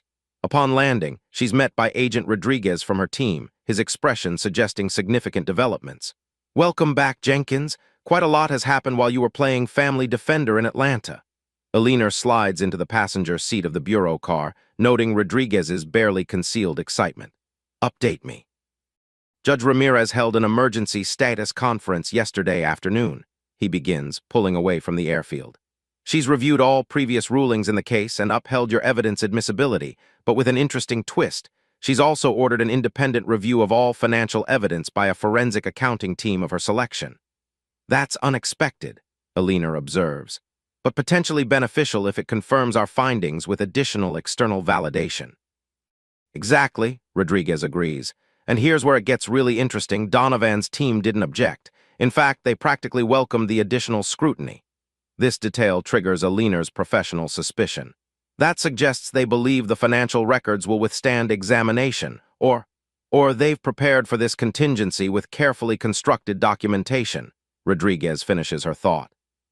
Either way, it represents a strategic shift from their previous approach of attacking the evidence collection process. "What about the Jeffersons?" "Completely gone to ground," Rodriguez reports. "Senator Jefferson has canceled all public appearances for the next 2 weeks, citing a family medical situation. Mrs. Jefferson hasn't been seen publicly since the hearing." Alina processes this information as they drive toward the field office. The landscape of the case is shifting rapidly, opponents retreating from public view, strategies changing from confrontation to apparent cooperation, new judicial oversight with unknown implications. At the office, she finds Carson waiting in the conference room with Melissa Winters from the U.S. Attorney's Office and a man she doesn't recognize, mid-50s, silver-haired with the polished appearance of someone accustomed to power. "Jenkins," Carson greets her, an unusual formality in his tone.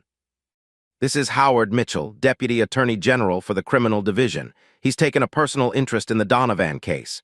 The presence of such a high-ranking Justice Department official is significant and potentially concerning. Aliner shakes his hand, maintaining professional composure while internally questioning this new development. "Agent Jenkins," Mitchell says, his voice carrying the precise diction of someone who chooses words carefully. "Your work on this case has been notable." Few agents manage to become viral sensations while conducting major investigations. The comment has an edge that Aliner chooses to ignore. "The evidence is what matters, sir, and it speaks for itself." Mitchell smiles thinly. "Indeed, that's precisely what we're here to discuss. Please sit." As everyone takes their places around the conference table, Aliner notes the subtle tension in Carson's posture and the carefully neutral expression on Winter's face. Something significant is happening, and she's walking into it with limited context. "The department has been following the Donovan case with increasing interest," Mitchell begins, his tone measured and authoritative. "Particularly in light of recent developments, Judge Harriman's recusal, the financial connections to Senator Jefferson's office, and of course, your encounter with Mrs. Jefferson that has captured public attention." Aliner maintains eye contact, waiting for him to reach his point rather than responding defensively. "This morning, Richard Donovan's legal team contacted the Attorney General's office directly," Mitchell continues. "They've proposed a comprehensive plea agreement that would resolve not only the current charges but also address potential civil liabilities and regulatory concerns." "What kind of plea?" Aliner asks, her focus sharpening. Mitchell slides a document across the table.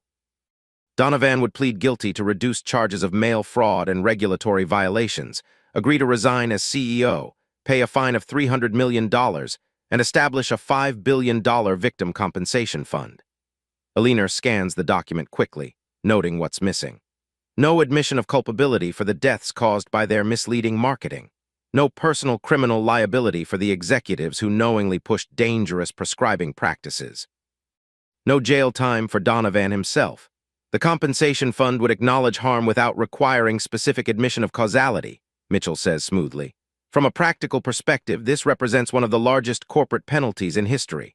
But not justice for the families who lost loved ones," Aliner counters, her voice steady despite her rising concern about the direction of this meeting. Mitchell leans forward slightly. "Agent Jenkins, I understand your personal investment in this case. 3 years undercover is a significant commitment, but the department must consider broader factors: limited judicial resources, the uncertainty of trial outcomes, the extended timeline of appeals that would delay any compensation to victims." The implication is clear. The Justice Department is seriously considering accepting Donovan's offer, bypassing the trial entirely. "Sir," Aliner says carefully, "the evidence we've gathered demonstrates a deliberate, systematic conspiracy to mislead doctors and patients about addiction risks, resulting in thousands of deaths. A financial penalty, however large, doesn't reflect the severity of those crimes. The alternative," Mitchell responds, "is years of litigation with uncertain outcomes. Donovan has virtually unlimited resources for legal defense and has demonstrated his willingness to use them aggressively. This plea guarantees immediate consequences and victim compensation." Aliner glances at Carson, trying to gauge his position. His expression remains professionally neutral, but there's a tension around his eyes that suggests internal conflict. "What about the OPR investigation into my conduct?" Aliner asks, connecting the dots. "Is that factoring into the department's consideration of this plea offer?" Mitchell's slight hesitation confirms her suspicion. "The timing of the plea offer uncertain. Public relations challenges have created a complex decision matrix for the department. Translation: Donovan's team is leveraging the controversy around her confrontation with Katharine Jefferson as additional pressure to accept the plea deal." "I see," Aliner says, her voice cooling slightly. "And the department's current inclination? We're giving the offer serious consideration," Mitchell admits. "The Attorney General will make the final decision by the end of the week, but I've been asked to assess the investigation team's perspective, particularly yours, Agent Jenkins, given your central role." Aliner feels the weight of the moment. The culmination of 3 years' work now balanced against political calculations, public relations concerns, and the practical realities of high-stakes prosecution. Her immediate, visceral response is opposition to any deal that lets Donovan escape personal criminal accountability for the deaths his company caused. But her recent experiences, the integration of personal and professional perspectives that James highlighted, give her pause. This isn't just about her determination to see Donovan behind bars. It's about justice for the victims, accountability for corporate wrongdoing, and establishing precedent for future cases. "I'd like time to review the full proposal," she says finally, "and to consult with the victim advocacy groups we've been working with throughout the investigation. Their perspectives should be considered before any decision is made." Mitchell seems surprised by this measured response, perhaps having expected more immediate resistance. "That's reasonable. The department would value that input. I can give you 48 hours before I need to present a recommendation to the Attorney General." After Mitchell departs, Carson, Winters, and Alina remain in the conference room, the weight of the decision before them hanging in the air. "Politics," Winters says finally, breaking the silence. "The Jefferson connection has made this toxic for the department. They're looking for a clean exit that they can still frame as a win. Donovan's team has played this well," Carson acknowledges reluctantly, "using the airplane incident and OPR investigation to create exactly the kind of complication that makes career justice officials nervous about proceeding to trial." Alina studies the plea document more carefully, analyzing not just what it offers, but what it reveals about Donovan's current position. "He's willing to pay $5 billion to avoid criminal liability," she observes. "That suggests our case is stronger than they've publicly admitted." "Undoubtedly," Winters agrees. But Mitchell isn't wrong about the practical realities. Even if we win at trial, appeals could drag on for years before victims see any compensation. The conversation continues, weighing principles against practicalities, justice against expediency. Throughout, Alina finds herself drawing on the perspectives she's gained during her time in Atlanta. Her mother's practical wisdom, James's strategic thinking, Michael's focus on human impact over procedural victories. "I need to speak with the victims' families," she says finally. "Not just the advocacy groups, but the actual families we've worked with during the investigation. They deserve a voice in this decision." Carson nods slowly. "That's not standard procedure for plea considerations, but in this case, it makes sense. These people have trusted you, shared their stories with you. Their perspectives matter." The next 48 hours become an intensive period of consultation and consideration.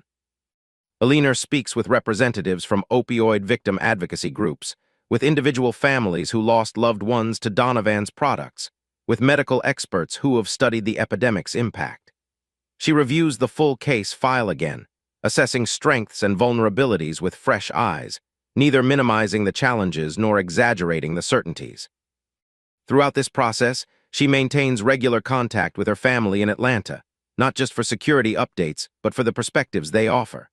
Michael, with his public defender's experience, provides insights on the realities of corporate criminal prosecution. Marlene, with her financial expertise, analyzes the proposed compensation structure for potential loopholes or shortfalls. James offers the law enforcement perspective on deterrence and accountability. And always, anchoring these discussions, is Audrey's fundamental question: what would actually help the people who have been harmed? This becomes the central consideration for Alina as she formulates her recommendation. Not what would be most personally satisfying as the agent who built the case, not what would look best for the Bureau or advance her career, but what would best serve those who have suffered from Donovan's crimes. On the morning the recommendation is due, Alina meets with Carson in his office, her decision reached after considerable reflection. "I'm going to recommend conditional acceptance of the plea," she informs him, her resolve clear despite the difficult conclusion, "with significant modifications." Carson raises an eyebrow, clearly surprised. "I expected you to fight for trial to the bitter end." "That was my initial instinct," Alina acknowledges. "But after speaking with the victims' families, I've realized something important. For most of them, what matters isn't seeing Donovan in prison. It's acknowledgement of wrongdoing, prevention of similar harm to others, and practical support for those already affected." She outlines her proposed modifications to the plea agreement. An explicit admission of the causal relationship between marketing practices and patient deaths, enhanced corporate governance reforms to prevent similar misconduct, expanded whistleblower protections for pharmaceutical employees, and a more accessible victim compensation process with independent oversight. "Most importantly," she concludes, "I want personal statements from Donovan to the victims' families, not a corporate press release, not a lawyer's carefully worded statement, but face-to-face acknowledgement of the harm caused." Carson studies her thoughtfully. "That's not what I expected from you, Jenkins, but it's a mature perspective. The question is whether Donovan will accept these conditions." "If he's serious about resolving this case, he will," Alina says with quiet confidence. "And if he's not, if this is just another tactical maneuver, then we proceed to trial with the evidence we've gathered." Either way, we maintain focus on what matters most, justice for the victims, not just punishment for Donovan. The integrated approach that began as a response to Webb's psychological operations has evolved into something more profound, a holistic perspective on justice that balances principle and pragmatism, personal conviction and professional responsibility. Alina recognizes that this evolution represents growth not just as an agent but as a person, a synthesis of the values instilled by her family and the skills honed through her bureau career. When she presents her recommendations to Mitchell later that day, his reaction reveals both surprise and reassessment.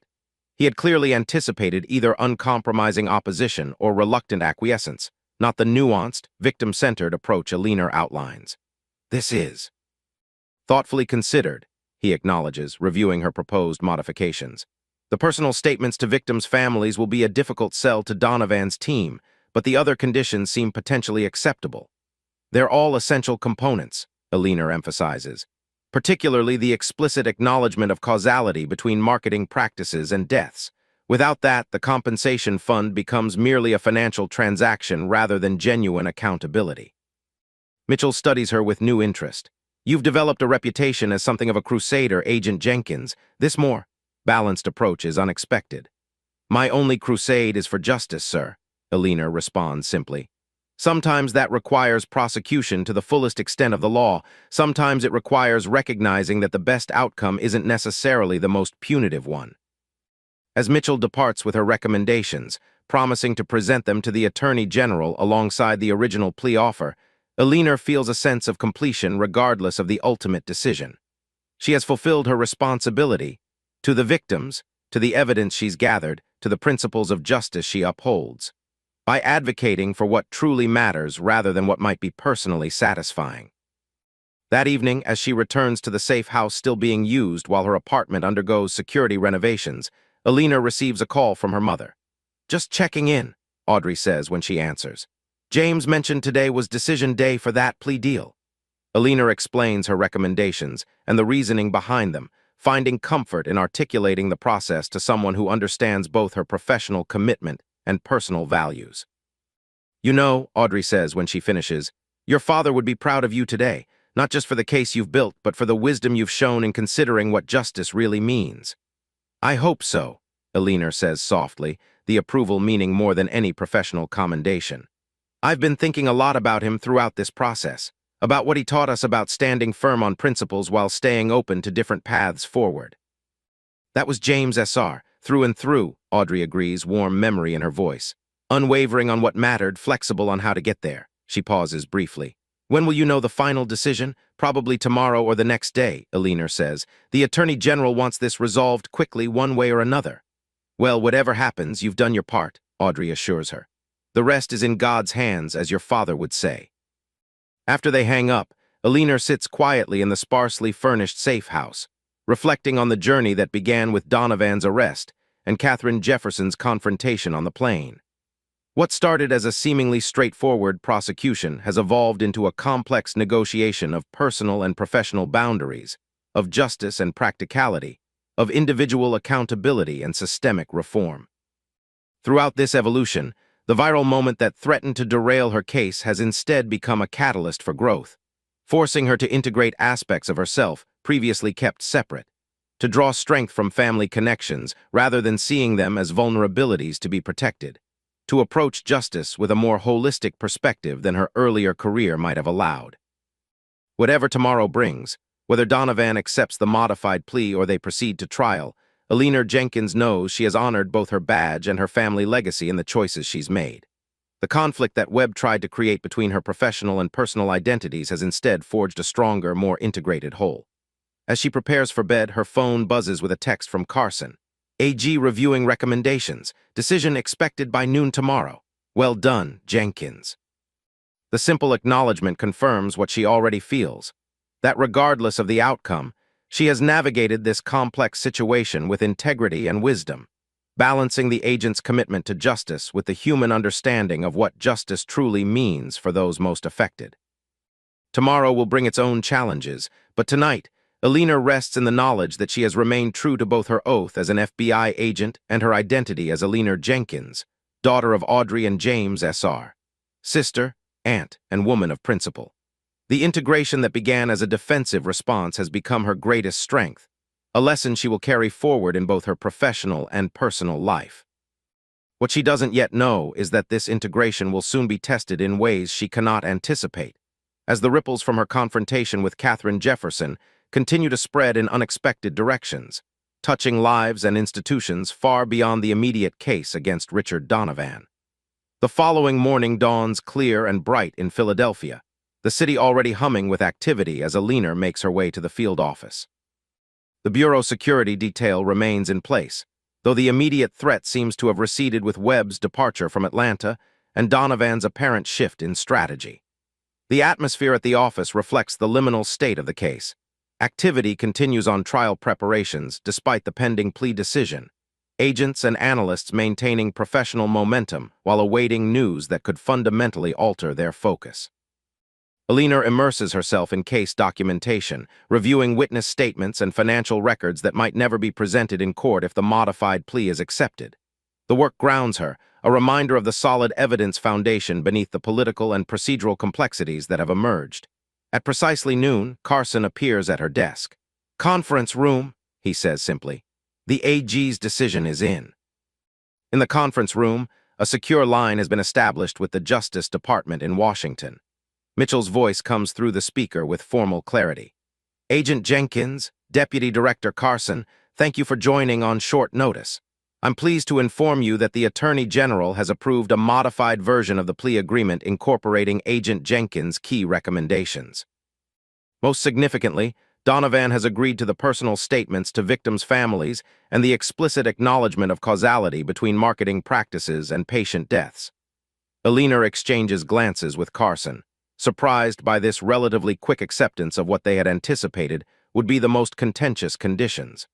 "Donovan's legal team has requested 2 minor adjustments," Mitchell continues. "First, the personal statements will be delivered in a group setting rather than individual meetings. Second, they've asked that Agent Jenkins be present for these statements, as the lead investigator who has established relationships with the families." This second request raises Alina's professional instincts. "That's unusual," she observes. "Normally, defense teams prefer to minimize continued interaction with investigating agents." "They presented it as a gesture of transparency," Mitchell explains, "demonstrating that Donovan is not attempting to circumvent your involvement or influence the families outside official channels." While plausible, the explanation doesn't fully satisfy Alina's concerns. Still, the core conditions have been accepted, a significant victory for the victims and for the principles of accountability she's advocated. "When would these statements take place?" she asks. "Donovan has proposed next Tuesday," Mitchell replies. "At the Philadelphia Federal Courthouse, the formal plea hearing would occur in the morning, followed by the victim's statements in a private conference room that afternoon."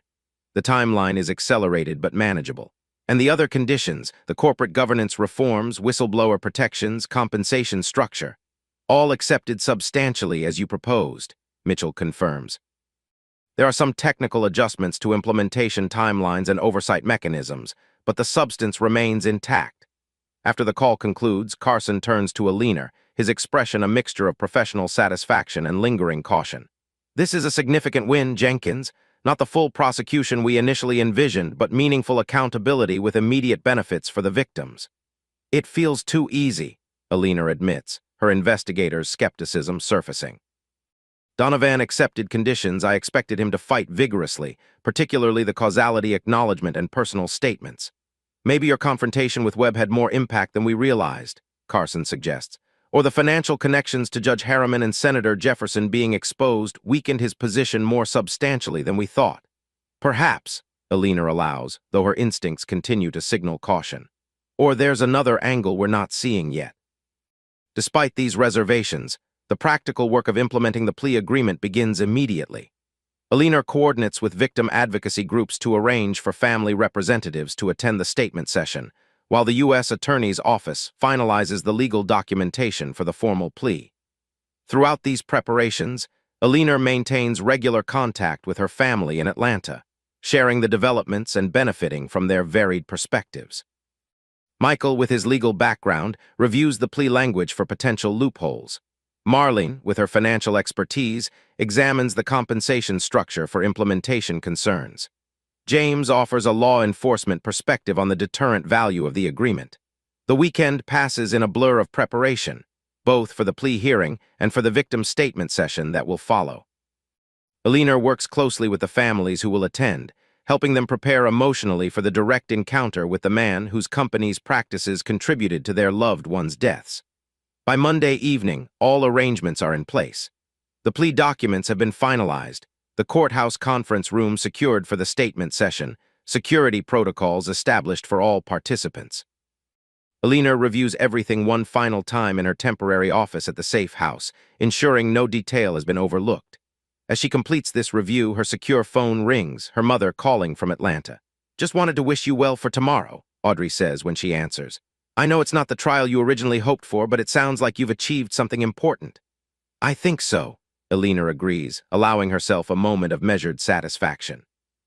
The victims will receive acknowledgement and compensation, and the corporate reforms should help prevent similar harm in the future. "And you?" Audrey asks perceptively. "How do you feel about the outcome?" Alina considers this, appreciating her mother's focus on her personal experience rather than just the professional result. "Mixed," she admits. "Proud of what we've accomplished, concerned about some aspects of how it came together, uncertain about Donovan's relatively quick acceptance of conditions we expected him to resist." "Trust those instincts," Audrey advises. "They've served you well so far." "I will," Alina promises. "And Mama, I'm planning to come back to Atlanta once this is finished, for a proper birthday celebration, no interruptions this time." "I'll hold you to that," Audrey says warmly. And Alina, "Remember tomorrow that you're not just representing the Bureau. You're representing all the families who have lost loved ones, including our own cousin. Your father would want you to stand tall." The reminder of her father and their family's personal connection to the opioid crisis centers Alina, grounding the professional proceedings of tomorrow in the human impact that gives them meaning. "I will, Mama," she says softly. "I promise." Tuesday morning arrives with the solemn weight of significance. Alina dresses with particular care. A charcoal suit, crisp white blouse, minimal jewelry. Professional but not severe, authoritative without being intimidating. Her appearance today matters not just for the courtroom proceedings, but for the victims' families who will look to her as their advocate and representative. The courthouse is already busy when she arrives, media gathered outside despite the lack of formal announcement about the plea agreement. News of significant developments in the Donovan case has leaked, as such things inevitably do in high-profile prosecutions. Inside, Alina meets briefly with Melissa Winters and the U.S. Attorney's team, reviewing final details before the hearing. Donovan's arrival is choreographed to minimize media exposure. A private entrance, security escort, discreet movement through the building. In the courtroom, Judge Ramirez presides with composed authority, her background as a former prosecutor evident in her precise questioning and attention to detail. Donovan stands beside his attorneys, impeccably dressed in a conservative suit, his expression appropriately solemn for the occasion. The proceedings follow established protocol, formal presentation of the plea agreement, judicial questioning to ensure the defendant understands the terms and is entering the plea voluntarily, statements from the prosecution regarding the factual basis for the charges. Throughout, Alina watches Donovan carefully, noting the subtle tells that her years of investigative experience have trained her to recognize. There's appropriate gravity in his demeanor, but also something else. A contained energy, an awareness of audience beyond the immediate courtroom that triggers her professional caution. When Judge Ramirez asks if he wishes to make a statement before the formal acceptance of his plea, Donovan steps forward, his voice modulated to convey remorse without weakness. "Your Honor, I acknowledge that under my leadership, Donovan Pharmaceuticals engaged in marketing practices that misrepresented the addiction risks of our products. These misrepresentations contributed to the prescription opioid crisis and resulted in harm to patients, including deaths from overdose and addiction-related causes." The formal acknowledgement of causality, the condition Alina had insisted upon, is clearly stated, a significant victory for the victims and their families. "I accept full responsibility for these actions," Donovan continues. "While I cannot undo the harm that has occurred, I am committed to making meaningful amends through the compensation fund, corporate reforms, and personal accountability measures outlined in this agreement." As statements go, it's appropriate and comprehensive. Yet Alina continues to sense something performative beneath the apparent contrition. as if Donovan is positioning himself within a narrative that extends beyond today's proceedings. Judge Ramirez accepts the plea, formalizing the agreement that has been so carefully negotiated. The $300 million fine, the $5 billion victim compensation fund, Donovan's resignation as CEO, the corporate governance reforms, all become legally binding commitments rather than mere proposals. Mr. Donovan, Judge Ramirez concludes, while this court acknowledges the significant financial penalties and remedial measures in this agreement, I want to be clear that no amount of money can fully address the human cost of the actions acknowledged today. The personal statements to victims' families that you have agreed to provide are perhaps the most meaningful component of this resolution, as they recognize the individual suffering behind the statistics. Donovan nods solemnly, the perfect picture of a chastened executive accepting responsibility. I understand, Your Honor. I am prepared to face those families this afternoon and acknowledge their losses directly. As the formal hearing concludes, Alina coordinates with courthouse security to prepare the conference room for the victim statement session. 12 family representatives have been selected, a cross-section of those affected by Donovan's products, ranging from parents who lost young adult children to spouses left to raise families alone after a partner's overdose death. The families arrive gradually, some traveling from considerable distances to participate in this unique opportunity for direct acknowledgement from the man whose company's practices contributed to their losses. Alina greets each personally, having worked with most of them during the investigation, established relationships based on mutual respect and shared commitment to accountability. As the appointed hour approaches, Alina feels a growing sense of significance, not just professional accomplishment but human connection to the real impact of corporate crimes that are too often reduced to financial statistics and legal terminology. Today in this room, the human cost will be centered, the individual stories acknowledged. Donovan arrives with a minimal entourage, just 2 attorneys and a personal assistant, their numbers deliberately limited to avoid overwhelming the families. He enters the conference room with appropriate solemnity, making eye contact with Alina briefly as he takes his place at the front of the room. Agent Jenkins, he acknowledges with a slight nod. Thank you for arranging this session.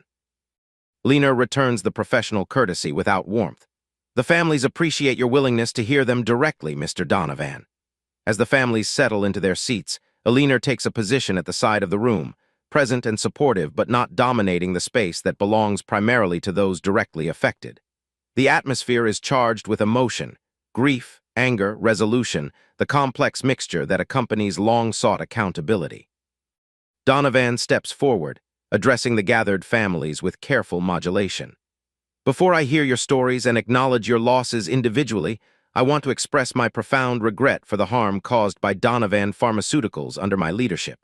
The marketing practices that misrepresented addiction risks were wrong, and the consequences have been devastating for families like yours. It's a strong opening, hitting the key points of accountability without excessive qualification or corporate jargon. Alina watches the family's reactions, some nodding slightly in acknowledgement, others maintaining reserved judgment, waiting to see if the words are backed by genuine understanding. What follows is unlike anything Alina has witnessed in her professional career. For the next 2 hours, family members speak directly to Donovan, sharing photographs of lost loved ones, describing the progression from legitimate prescription to devastating addiction, recounting final days and unsuccessful interventions, detailing the ripple effects through families and communities. Throughout, Donovan listens with apparent attention and respect. He maintains appropriate eye contact, acknowledges specific details mentioned by each speaker, and responds with personalized rather than generic comments. If this is a performance, Alina observes, it's an exceptionally well-executed one. Maria Gonzalez, who lost her 24-year-old son to an overdose after a sports injury led to prescription dependence, speaks with particular impact. My son believed your medication was safe because his doctor told him it was, and his doctor believed that because your company told him so. That chain of trust was broken by deliberate deception, Mr. Donovan, not a mistake, a calculated business decision that valued profits over lives. Donovan responds directly without defensive qualification. You're right, Mrs. Gonzalez. The information we provided to doctors was deliberately crafted to minimize addiction concerns, despite internal research showing those concerns were valid. That deception led directly to prescribing practices that put your son and countless others at risk. There's no justification for that choice, and I acknowledge my personal responsibility for the culture that enabled it. The direct acknowledgement visibly affects not just Maria but other families in the room. This level of specific accountability from a pharmaceutical executive is unprecedented. Usually such admissions are buried in carefully worded legal settlements that acknowledge practices that may have contributed to harm rather than direct causality. As the session continues, Alina maintains professional observation while participating emotionally in the profound human exchange occurring before her. This is why she became an FBI agent, not just to build cases and gather evidence, but to create opportunities for justice that transcend legal technicalities and touch the lives actually affected by criminal behavior. Near the end of the scheduled time, Donovan asks permission to make a closing statement to the assembled families. Alina nods approval, watching carefully as he steps forward once more. "I want to thank each of you for your courage and honesty today," he begins, his tone measured and respectful. "Hearing your stories, putting names and faces to the statistics I've reviewed during this case, has affected me profoundly. While nothing I say or do can bring back your loved ones, I make this commitment to you. The compensation fund established by this agreement will be administered with the same directness and respect you've shown today, not as a legal obligation but as a moral one." He pauses, making eye contact with various family members. "Beyond financial compensation, the corporate reforms we've agreed to will fundamentally change how Donovan Pharmaceuticals develops, tests, and markets its products. The whistleblower protections will ensure that concerns about patient safety can never again be suppressed by profit motives." So far, appropriate and aligned with the agreement terms. But then Donovan continues, moving into territory not covered in the formal plea. "I also want to acknowledge the role of Agent Alina Jenkins in bringing these issues to light," he says, turning slightly toward where Alina stands. "Her persistence in pursuing this investigation, despite significant obstacles and personal risk, exemplifies the best traditions of law enforcement.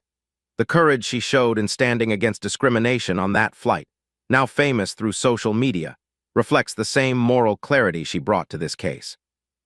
Alina maintains her professional expression, though internally she's analyzing this unexpected pivot. Why is Donovan deliberately referencing the plane incident, connecting it to the case in a way that his own legal team had previously tried to use against her? "In fact," Donovan continues, "that incident helped me recognize something important. When Agent Jenkins confronted discrimination directly, without hesitation, it made me question why I had failed to confront unethical practices within my own company with similar clarity. Sometimes it takes seeing someone else's moral courage to recognize our own moral failures." The statement is masterful in its construction, linking the viral moment that might have undermined the case to Donovan's apparent journey toward accountability, effectively neutralizing any remaining negative implications while associating himself with Alina's public support. As the session concludes, family members approach Donovan individually, some to share additional thoughts or photographs, others simply to experience the closure of direct acknowledgement. Alina observes these interactions while managing the logistical details of the session's conclusion, maintaining her dual role as professional agent and human connection to the justice process. When the families have departed, Donovan approaches her directly, his attorneys remaining at a discreet distance. "Agent Jenkins," he says quietly, "thank you for facilitating this. It was more meaningful than I anticipated." Alina studies him, professional assessment still active despite the emotional weight of the session. "The families deserved this acknowledgement, Mr. Donovan. I'm glad you provided it. I meant what I said about your handling of the Jefferson incident," he continues. "It did affect my thinking about this case, though perhaps not in the way my initial legal strategy suggested." Alina maintains neutral professionalism. "The case has always been about the evidence and the victims, Mr. Donovan." "Not about me. Of course," he acknowledges smoothly. "Still, I hope you'll accept that some good has come from that unfortunate confrontation beyond the viral moment itself." Before Alina can respond, Melissa Winters approaches with logistical updates, ending the private exchange. As Donovan departs with his legal team, Alina finds herself reflecting on his comments, trying to discern genuine sentiment from strategic positioning. Later that evening, as she debriefs with Carson at the field office, she shares these observations. "Donovan was surprisingly effective with the families," she notes, "either genuinely affected by their stories or exceptionally skilled at appearing so." "Probably both," Carson suggests pragmatically. Even sociopaths can experience genuine emotion when confronted directly with human suffering. Doesn't mean they would have made different choices without that confrontation. And his comments about the Jefferson incident? Carson considers this carefully. Strategic rehabilitation of the narrative. If he can position that confrontation as a positive catalyst rather than a procedural complication, it serves his post-plea public image. Remember, Donovan still has a future to manage: board positions, consulting opportunities, his place in business circles.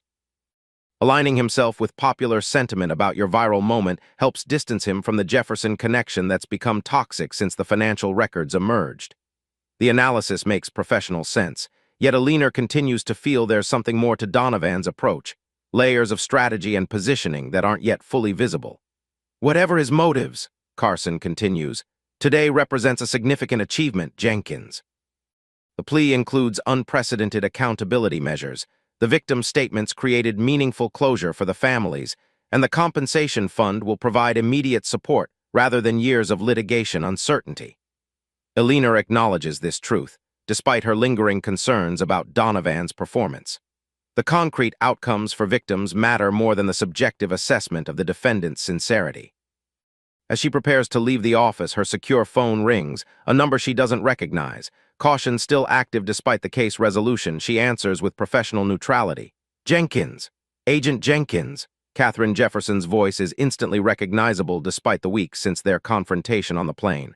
I believe we have unfinished business. Aliner's professional focus sharpens immediately. Mrs. Jefferson, this is unexpected. I imagine so, Catherine replies, her tone controlled but not hostile. I'm calling to request a private meeting. There are matters related to the Donovan case and our interaction that would benefit from direct discussion. Every investigative instinct signals caution. Any discussion related to the Donovan case should involve Department of Justice representatives, given today's plea agreement. This isn't about the legal aspects of the case, Catherine clarifies. It's about the personal dimensions, specifically an apology I believe is owed. Aliner's surprise must be audible in her brief silence, because Catherine continues with a hint of sardonic awareness. Yes, Agent Jenkins, from me to you, contrary to what you might expect, I am capable of acknowledging when I've behaved inappropriately. The request is unprecedented and potentially problematic given the recently concluded legal proceedings.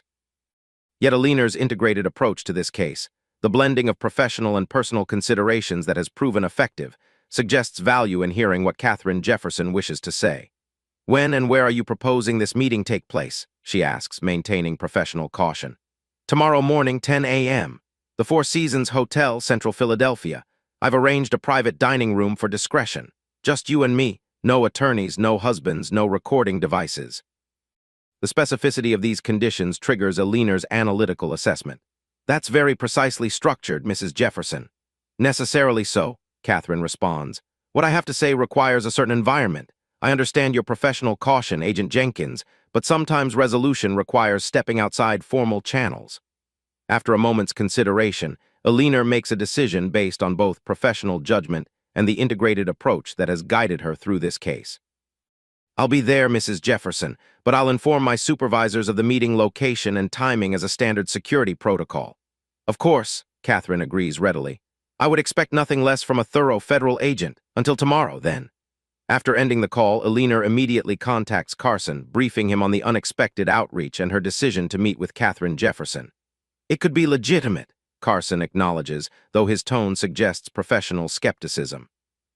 With Donovan's plea finalized and the senator maintaining distance from the case, the Jeffersons may be conducting their own damage control. Or it could be something else entirely, Aliner notes. Either way, I think it's worth hearing what she has to say. Agreed, but with precautions, Carson advises. We'll have agents in the hotel lobby and you'll wear a panic button. No recording as she requested, but immediate backup if needed. That evening, as Aliner returns to the safe house that has been her temporary home during these tumultuous weeks, she finds herself reflecting on the circular nature of this case's development. Beginning with Catherine Jefferson on the plane, and now potentially concluding with a private meeting with the same woman, symmetry that seems almost deliberately constructed.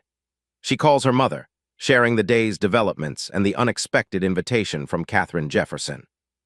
Be careful, Audrey advises after listening. People like Catherine Jefferson don't change overnight. If she's offering an apology, she has reasons beyond sudden moral enlightenment. I know, Alina acknowledges, but sometimes understanding those reasons is as important as the apology itself. Just remember who you are when you sit across from her, Audrey says. Not just Agent Jenkins of the FBI, but Alina Jenkins, daughter of Audrey and James S.R. Both identities have wisdom to offer. The reminder resonates with Alina's evolved approach throughout this case, the integration of professional and personal that has proven more effective than rigid compartmentalization. Tomorrow's meeting with Katherine Jefferson will be the final test of this integrated identity, a conversation that spans the professional case and the personal confrontation that became unexpectedly intertwined. What Alina doesn't yet realize is that Katherine Jefferson's request for a meeting represents more than personal resolution or damage control. It's the final move in a complex game that began long before their confrontation on the plane, with implications that will extend far beyond the Donovan case itself. The Four Seasons Hotel represents old-world luxury in downtown Philadelphia, discreet elegance, impeccable service, and the privacy that wealth commands. Alina arrives precisely at 10 a.m., dressed professionally in a navy suit that conveys authority without ostentation. Bureau agents are positioned unobtrusively in the lobby as planned, the panic button secure in her jacket pocket. She's escorted to a private dining room on the mezzanine level, the space intimate but not confining. A single table set for two, windows overlooking the city, flowers arranged tastefully on a side table. Katherine Jefferson is already seated, rising as Alina enters. "Agent Jenkins," she greets her, extending her hand. "Thank you for coming."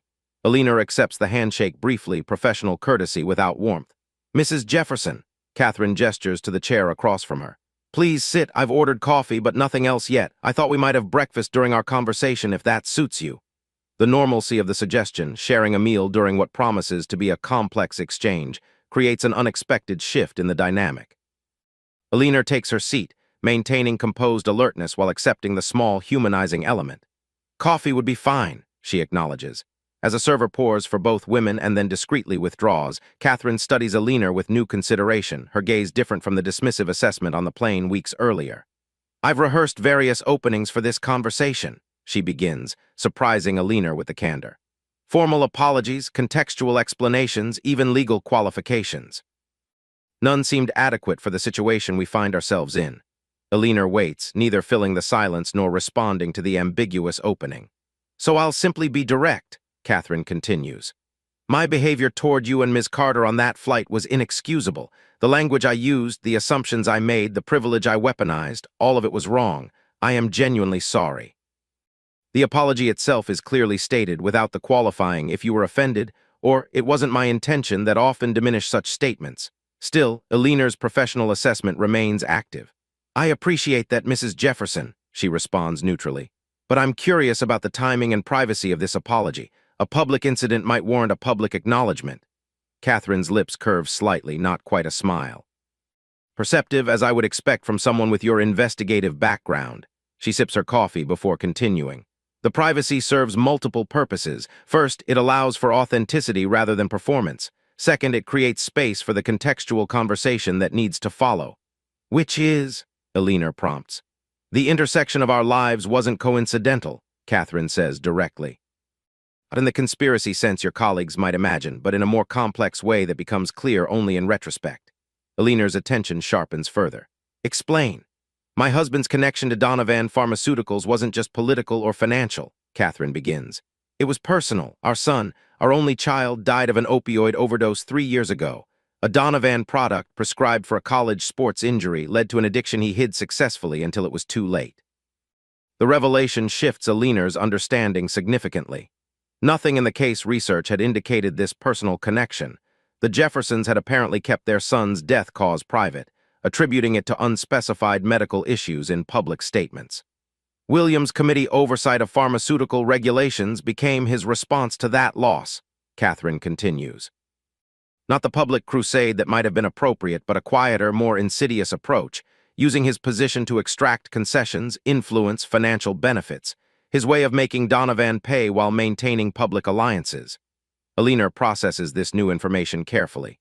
"And your role in this?" "Social enforcement," Katherine acknowledges with clear self-awareness. "Maintaining the networks, the connections, the influence pathways that William leveraged. Playing the perfect political wife while carrying private grief and rage." She pauses, meeting Alina's gaze directly. None of which excuses my behavior on that plane. If anything, it makes it worse. I of all people should understand the human cost of prejudice and discrimination, having experienced the devastating consequences of valuing some lives less than others. The self-reflection suggests genuine introspection, yet Alina maintains professional skepticism. Why tell me this now, Mrs. Jefferson? The Donovan case is essentially resolved with yesterday's plea agreement. Because resolution isn't always about legal proceedings, Catherine responds. Sometimes it's about truth, acknowledging the complex realities that shape human behavior, both admirable and deplorable. She leans forward slightly. When the videos of our confrontation went viral, I experienced something I hadn't anticipated. Being seen, truly seen, for behavior I've privately justified for years. The public reaction wasn't about my husband's position or our social standing. It was about basic human dignity and the casual cruelty I displayed. Alina listens, assessing not just the words but the subtle cues of authenticity or performance in Catherine's demeanor. That experience, Catherine continues, combined with the unraveling of William's influence network as the financial connections to Donovan came to light, created what therapists would call a moment of clarity. A recognition that I've been complicit not just in that moment on the plane, but in systems of privilege and protection that ultimately failed even my own family. She straightens, composure momentarily strained by emotion before returning. My son died because Donovan Pharmaceuticals valued profit over safety, and because regulatory systems that should have protected him were compromised by exactly the kind of influence William cultivated. The bitter irony isn't lost on me. The personal revelation carries emotional weight that would be difficult to fabricate, yet Alina maintains professional distance, waiting for the complete picture to emerge. After our confrontation, Catherine says, I began investigating you, your background, your career, your family, initially seeking leverage, I admit. But what I found changed my perspective. Your cousin died from opioid addiction as well. Your father was a pharmacist who advocated for stricter controls on prescription medications. Your investigation of Donovan wasn't just a case assignment. It was connected to your own family's experience of loss. The research into her personal history is unsurprising given Webb's involvement, but Catherine's interpretation of it suggests a shift from adversarial assessment to something more nuanced. We're not so different, Catherine suggests, though her tone acknowledges the presumption in this statement. Both shaped by loss, both responding through the professional channels available to us, you through legitimate investigation, me through social influence and political connection. The methods matter, Mrs. Jefferson, Alina observes, her first substantive response to this narrative. Justice through proper channels versus privilege protecting the powerful, these aren't equivalent approaches. No, Catherine acknowledges readily. They're not, which is why I'm here today, not just to apologize for my behavior toward you personally, but to provide information that may be relevant to your ongoing work. She reaches into a small portfolio beside her chair, removing a flash drive which she places on the table between them. This contains documentation of William's network within regulatory agencies, pharmaceutical lobbying groups, and political circles. Financial connections, communication records, influence pathways that extend well beyond Donovan himself. Alina studies the flash drive without touching it, professional caution fully engaged. Why would you provide this? Because my son deserved better, Catherine says simply. Because all the families deserved better, and because watching you stand your ground on that plane, calm, professional, uncompromising in your principles despite my attempts to intimidate and diminish you, showed me what moral courage actually looks like. The compliment is unexpected and potentially manipulative. Alina maintains her professional assessment. This information could implicate your husband in serious ethical violations, possibly criminal conduct. I'm aware, Catherine acknowledges. William and I separated 2 weeks ago, though we've kept that private. His response to the Donovan case developments, doubling down on influence rather than acknowledging the fundamental issues, made clear that we no longer share the same values if we ever truly did. Alina considers the flash drive and its implications carefully. Any evidence provided would need to be verified independently and processed through proper channels. I can't make promises about how it would be used or what consequences might follow. I'm not asking for promises or protection, Catherine clarifies. Just that the information be used appropriately to address the systemic issues that allowed Donovan's practices to continue for so long. If that includes consequences for William or others in his network, so be it. The conversation has moved far beyond the expected apology into territory with significant professional and legal implications. Alina makes a careful decision about how to proceed. "I can ensure the information is reviewed by appropriate authorities," she says finally. "Beyond that, the process will follow established protocols." Catherine nods, accepting these terms. "That's all I ask." She gestures to the flash drive. "This is a copy. The originals and additional copies are secured elsewhere, with instructions for distribution if anything should happen to me." The precaution indicates both seriousness and awareness of potential consequences.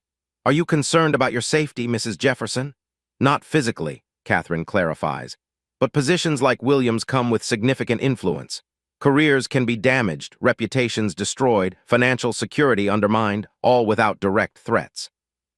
Alina understands these realities well from her years investigating powerful figures. If genuine safety concerns emerge, there are protective resources available. Their conversation continues through breakfast, shifting between the specific information Catherine is providing and broader reflections on the systems that enabled Donovan's conduct. Throughout, Alina maintains professional boundaries while engaging authentically with the human dimension of this unexpected exchange. As they prepare to conclude the meeting, Catherine offers one final observation. "Your handling of our confrontation on that plane did more good than you realize, Agent Jenkins. Beyond the specific case impact, it created a moment of public reckoning that reached people like me, insulated by privilege, comfortable in systems that serve our interests. Sometimes justice requires both the formal processes you uphold and the human confrontations that force personal accounting." Alina considers this perspective thoughtfully. The integration of professional and personal accountability.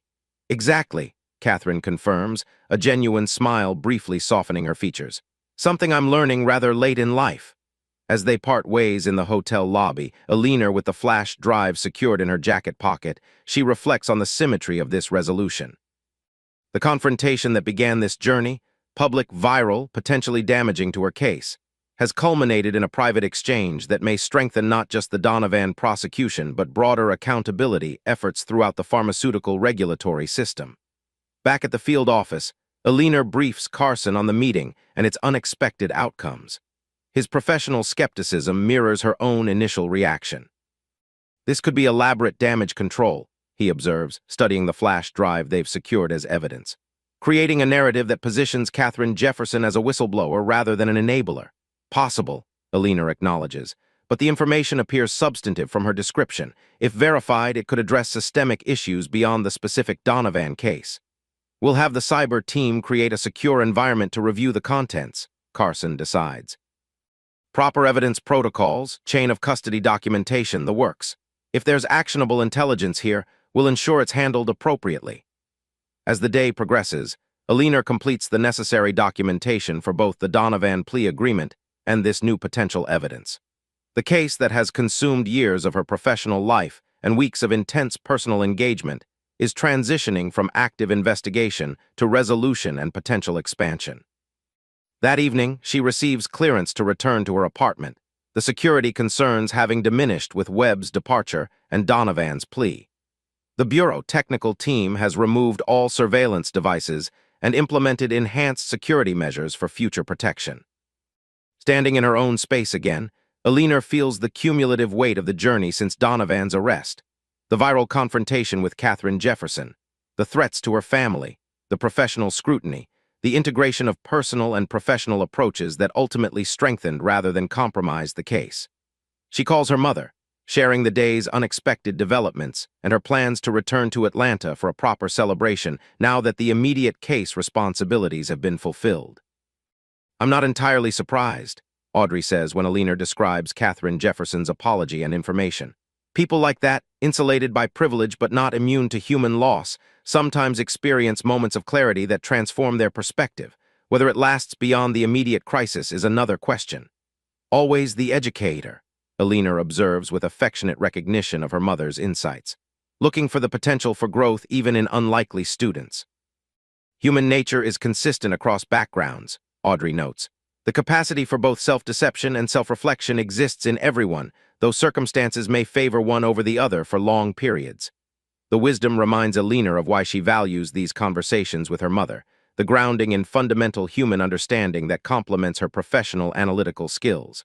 "I'll be home Friday," she promises. "A full week this time, no interruptions." "We'll believe that when we see it," Audrey teases gently. "But we'll be here whenever you arrive, however long you stay." The unconditional acceptance, professional demands understood and accommodated without resentment, represents the evolved relationship Alina now enjoys with her family, neither compartmentalized from her work life nor compromised by it.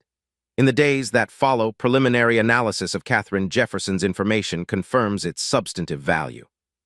Financial connections between pharmaceutical interests and regulatory officials, communication records showing coordination of favorable policies, detailed maps of influence networks extending throughout multiple agencies and congressional committees, all documented with the precision of someone who understood exactly how these systems operated from the inside. The evidence will require months of additional investigation, potentially leading to multiple new cases beyond the original Donovan prosecution.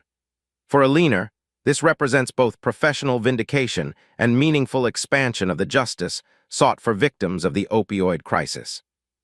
By Friday, as she prepares to depart for Atlanta, Alina receives formal notification that the Office of Professional Responsibility has closed its investigation of her conduct during the plane incident, finding no violations of bureau policy or professional standards.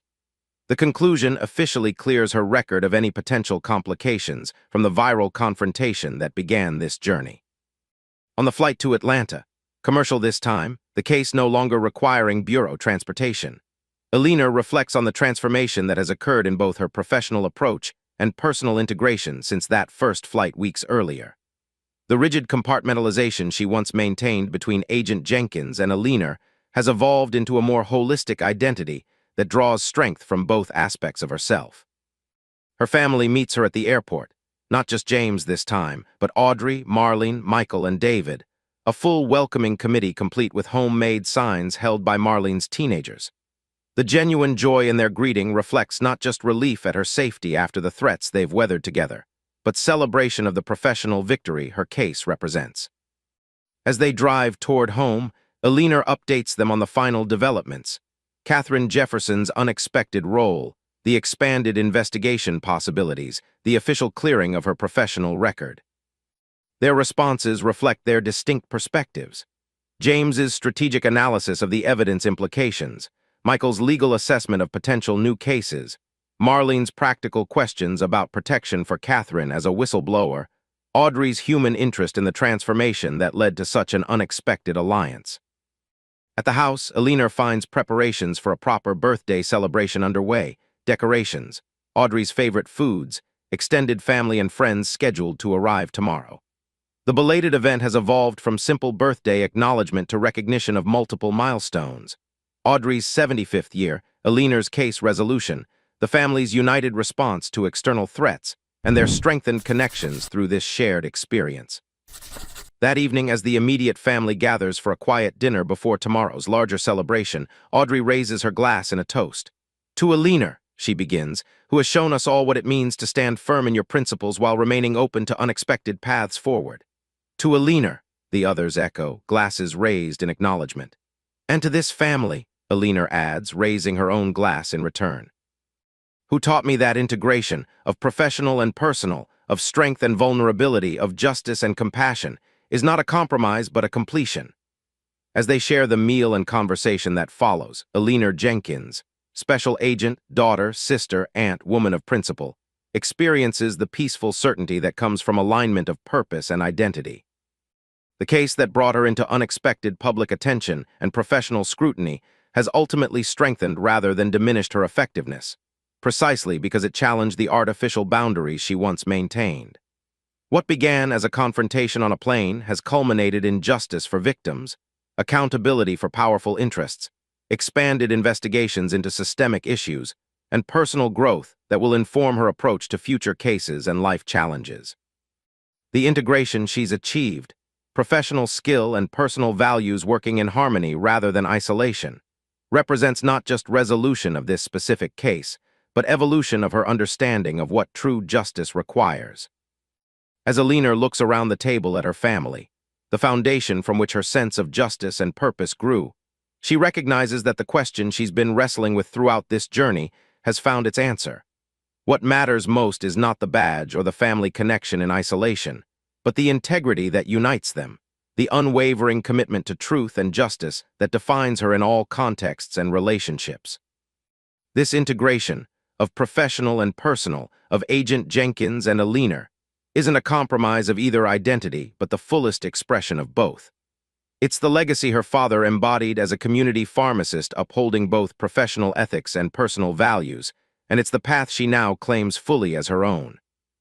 The confrontation that went viral, that threatened to undermine her case and career, has instead catalyzed a transformation that makes her more effective in both professional and personal domains. As Alina Jenkins, whole and integrated, joins her family in celebration, she carries this understanding forward. True strength comes not from compartmentalization but from integration, not from separation but from synthesis, not from rigidity but from the resilient wholeness that allows her to stand firmly in her truth across all contexts and challenges. And in that integration, she finds not just professional effectiveness or personal fulfillment, but the authentic identity that has always been her truest source of power.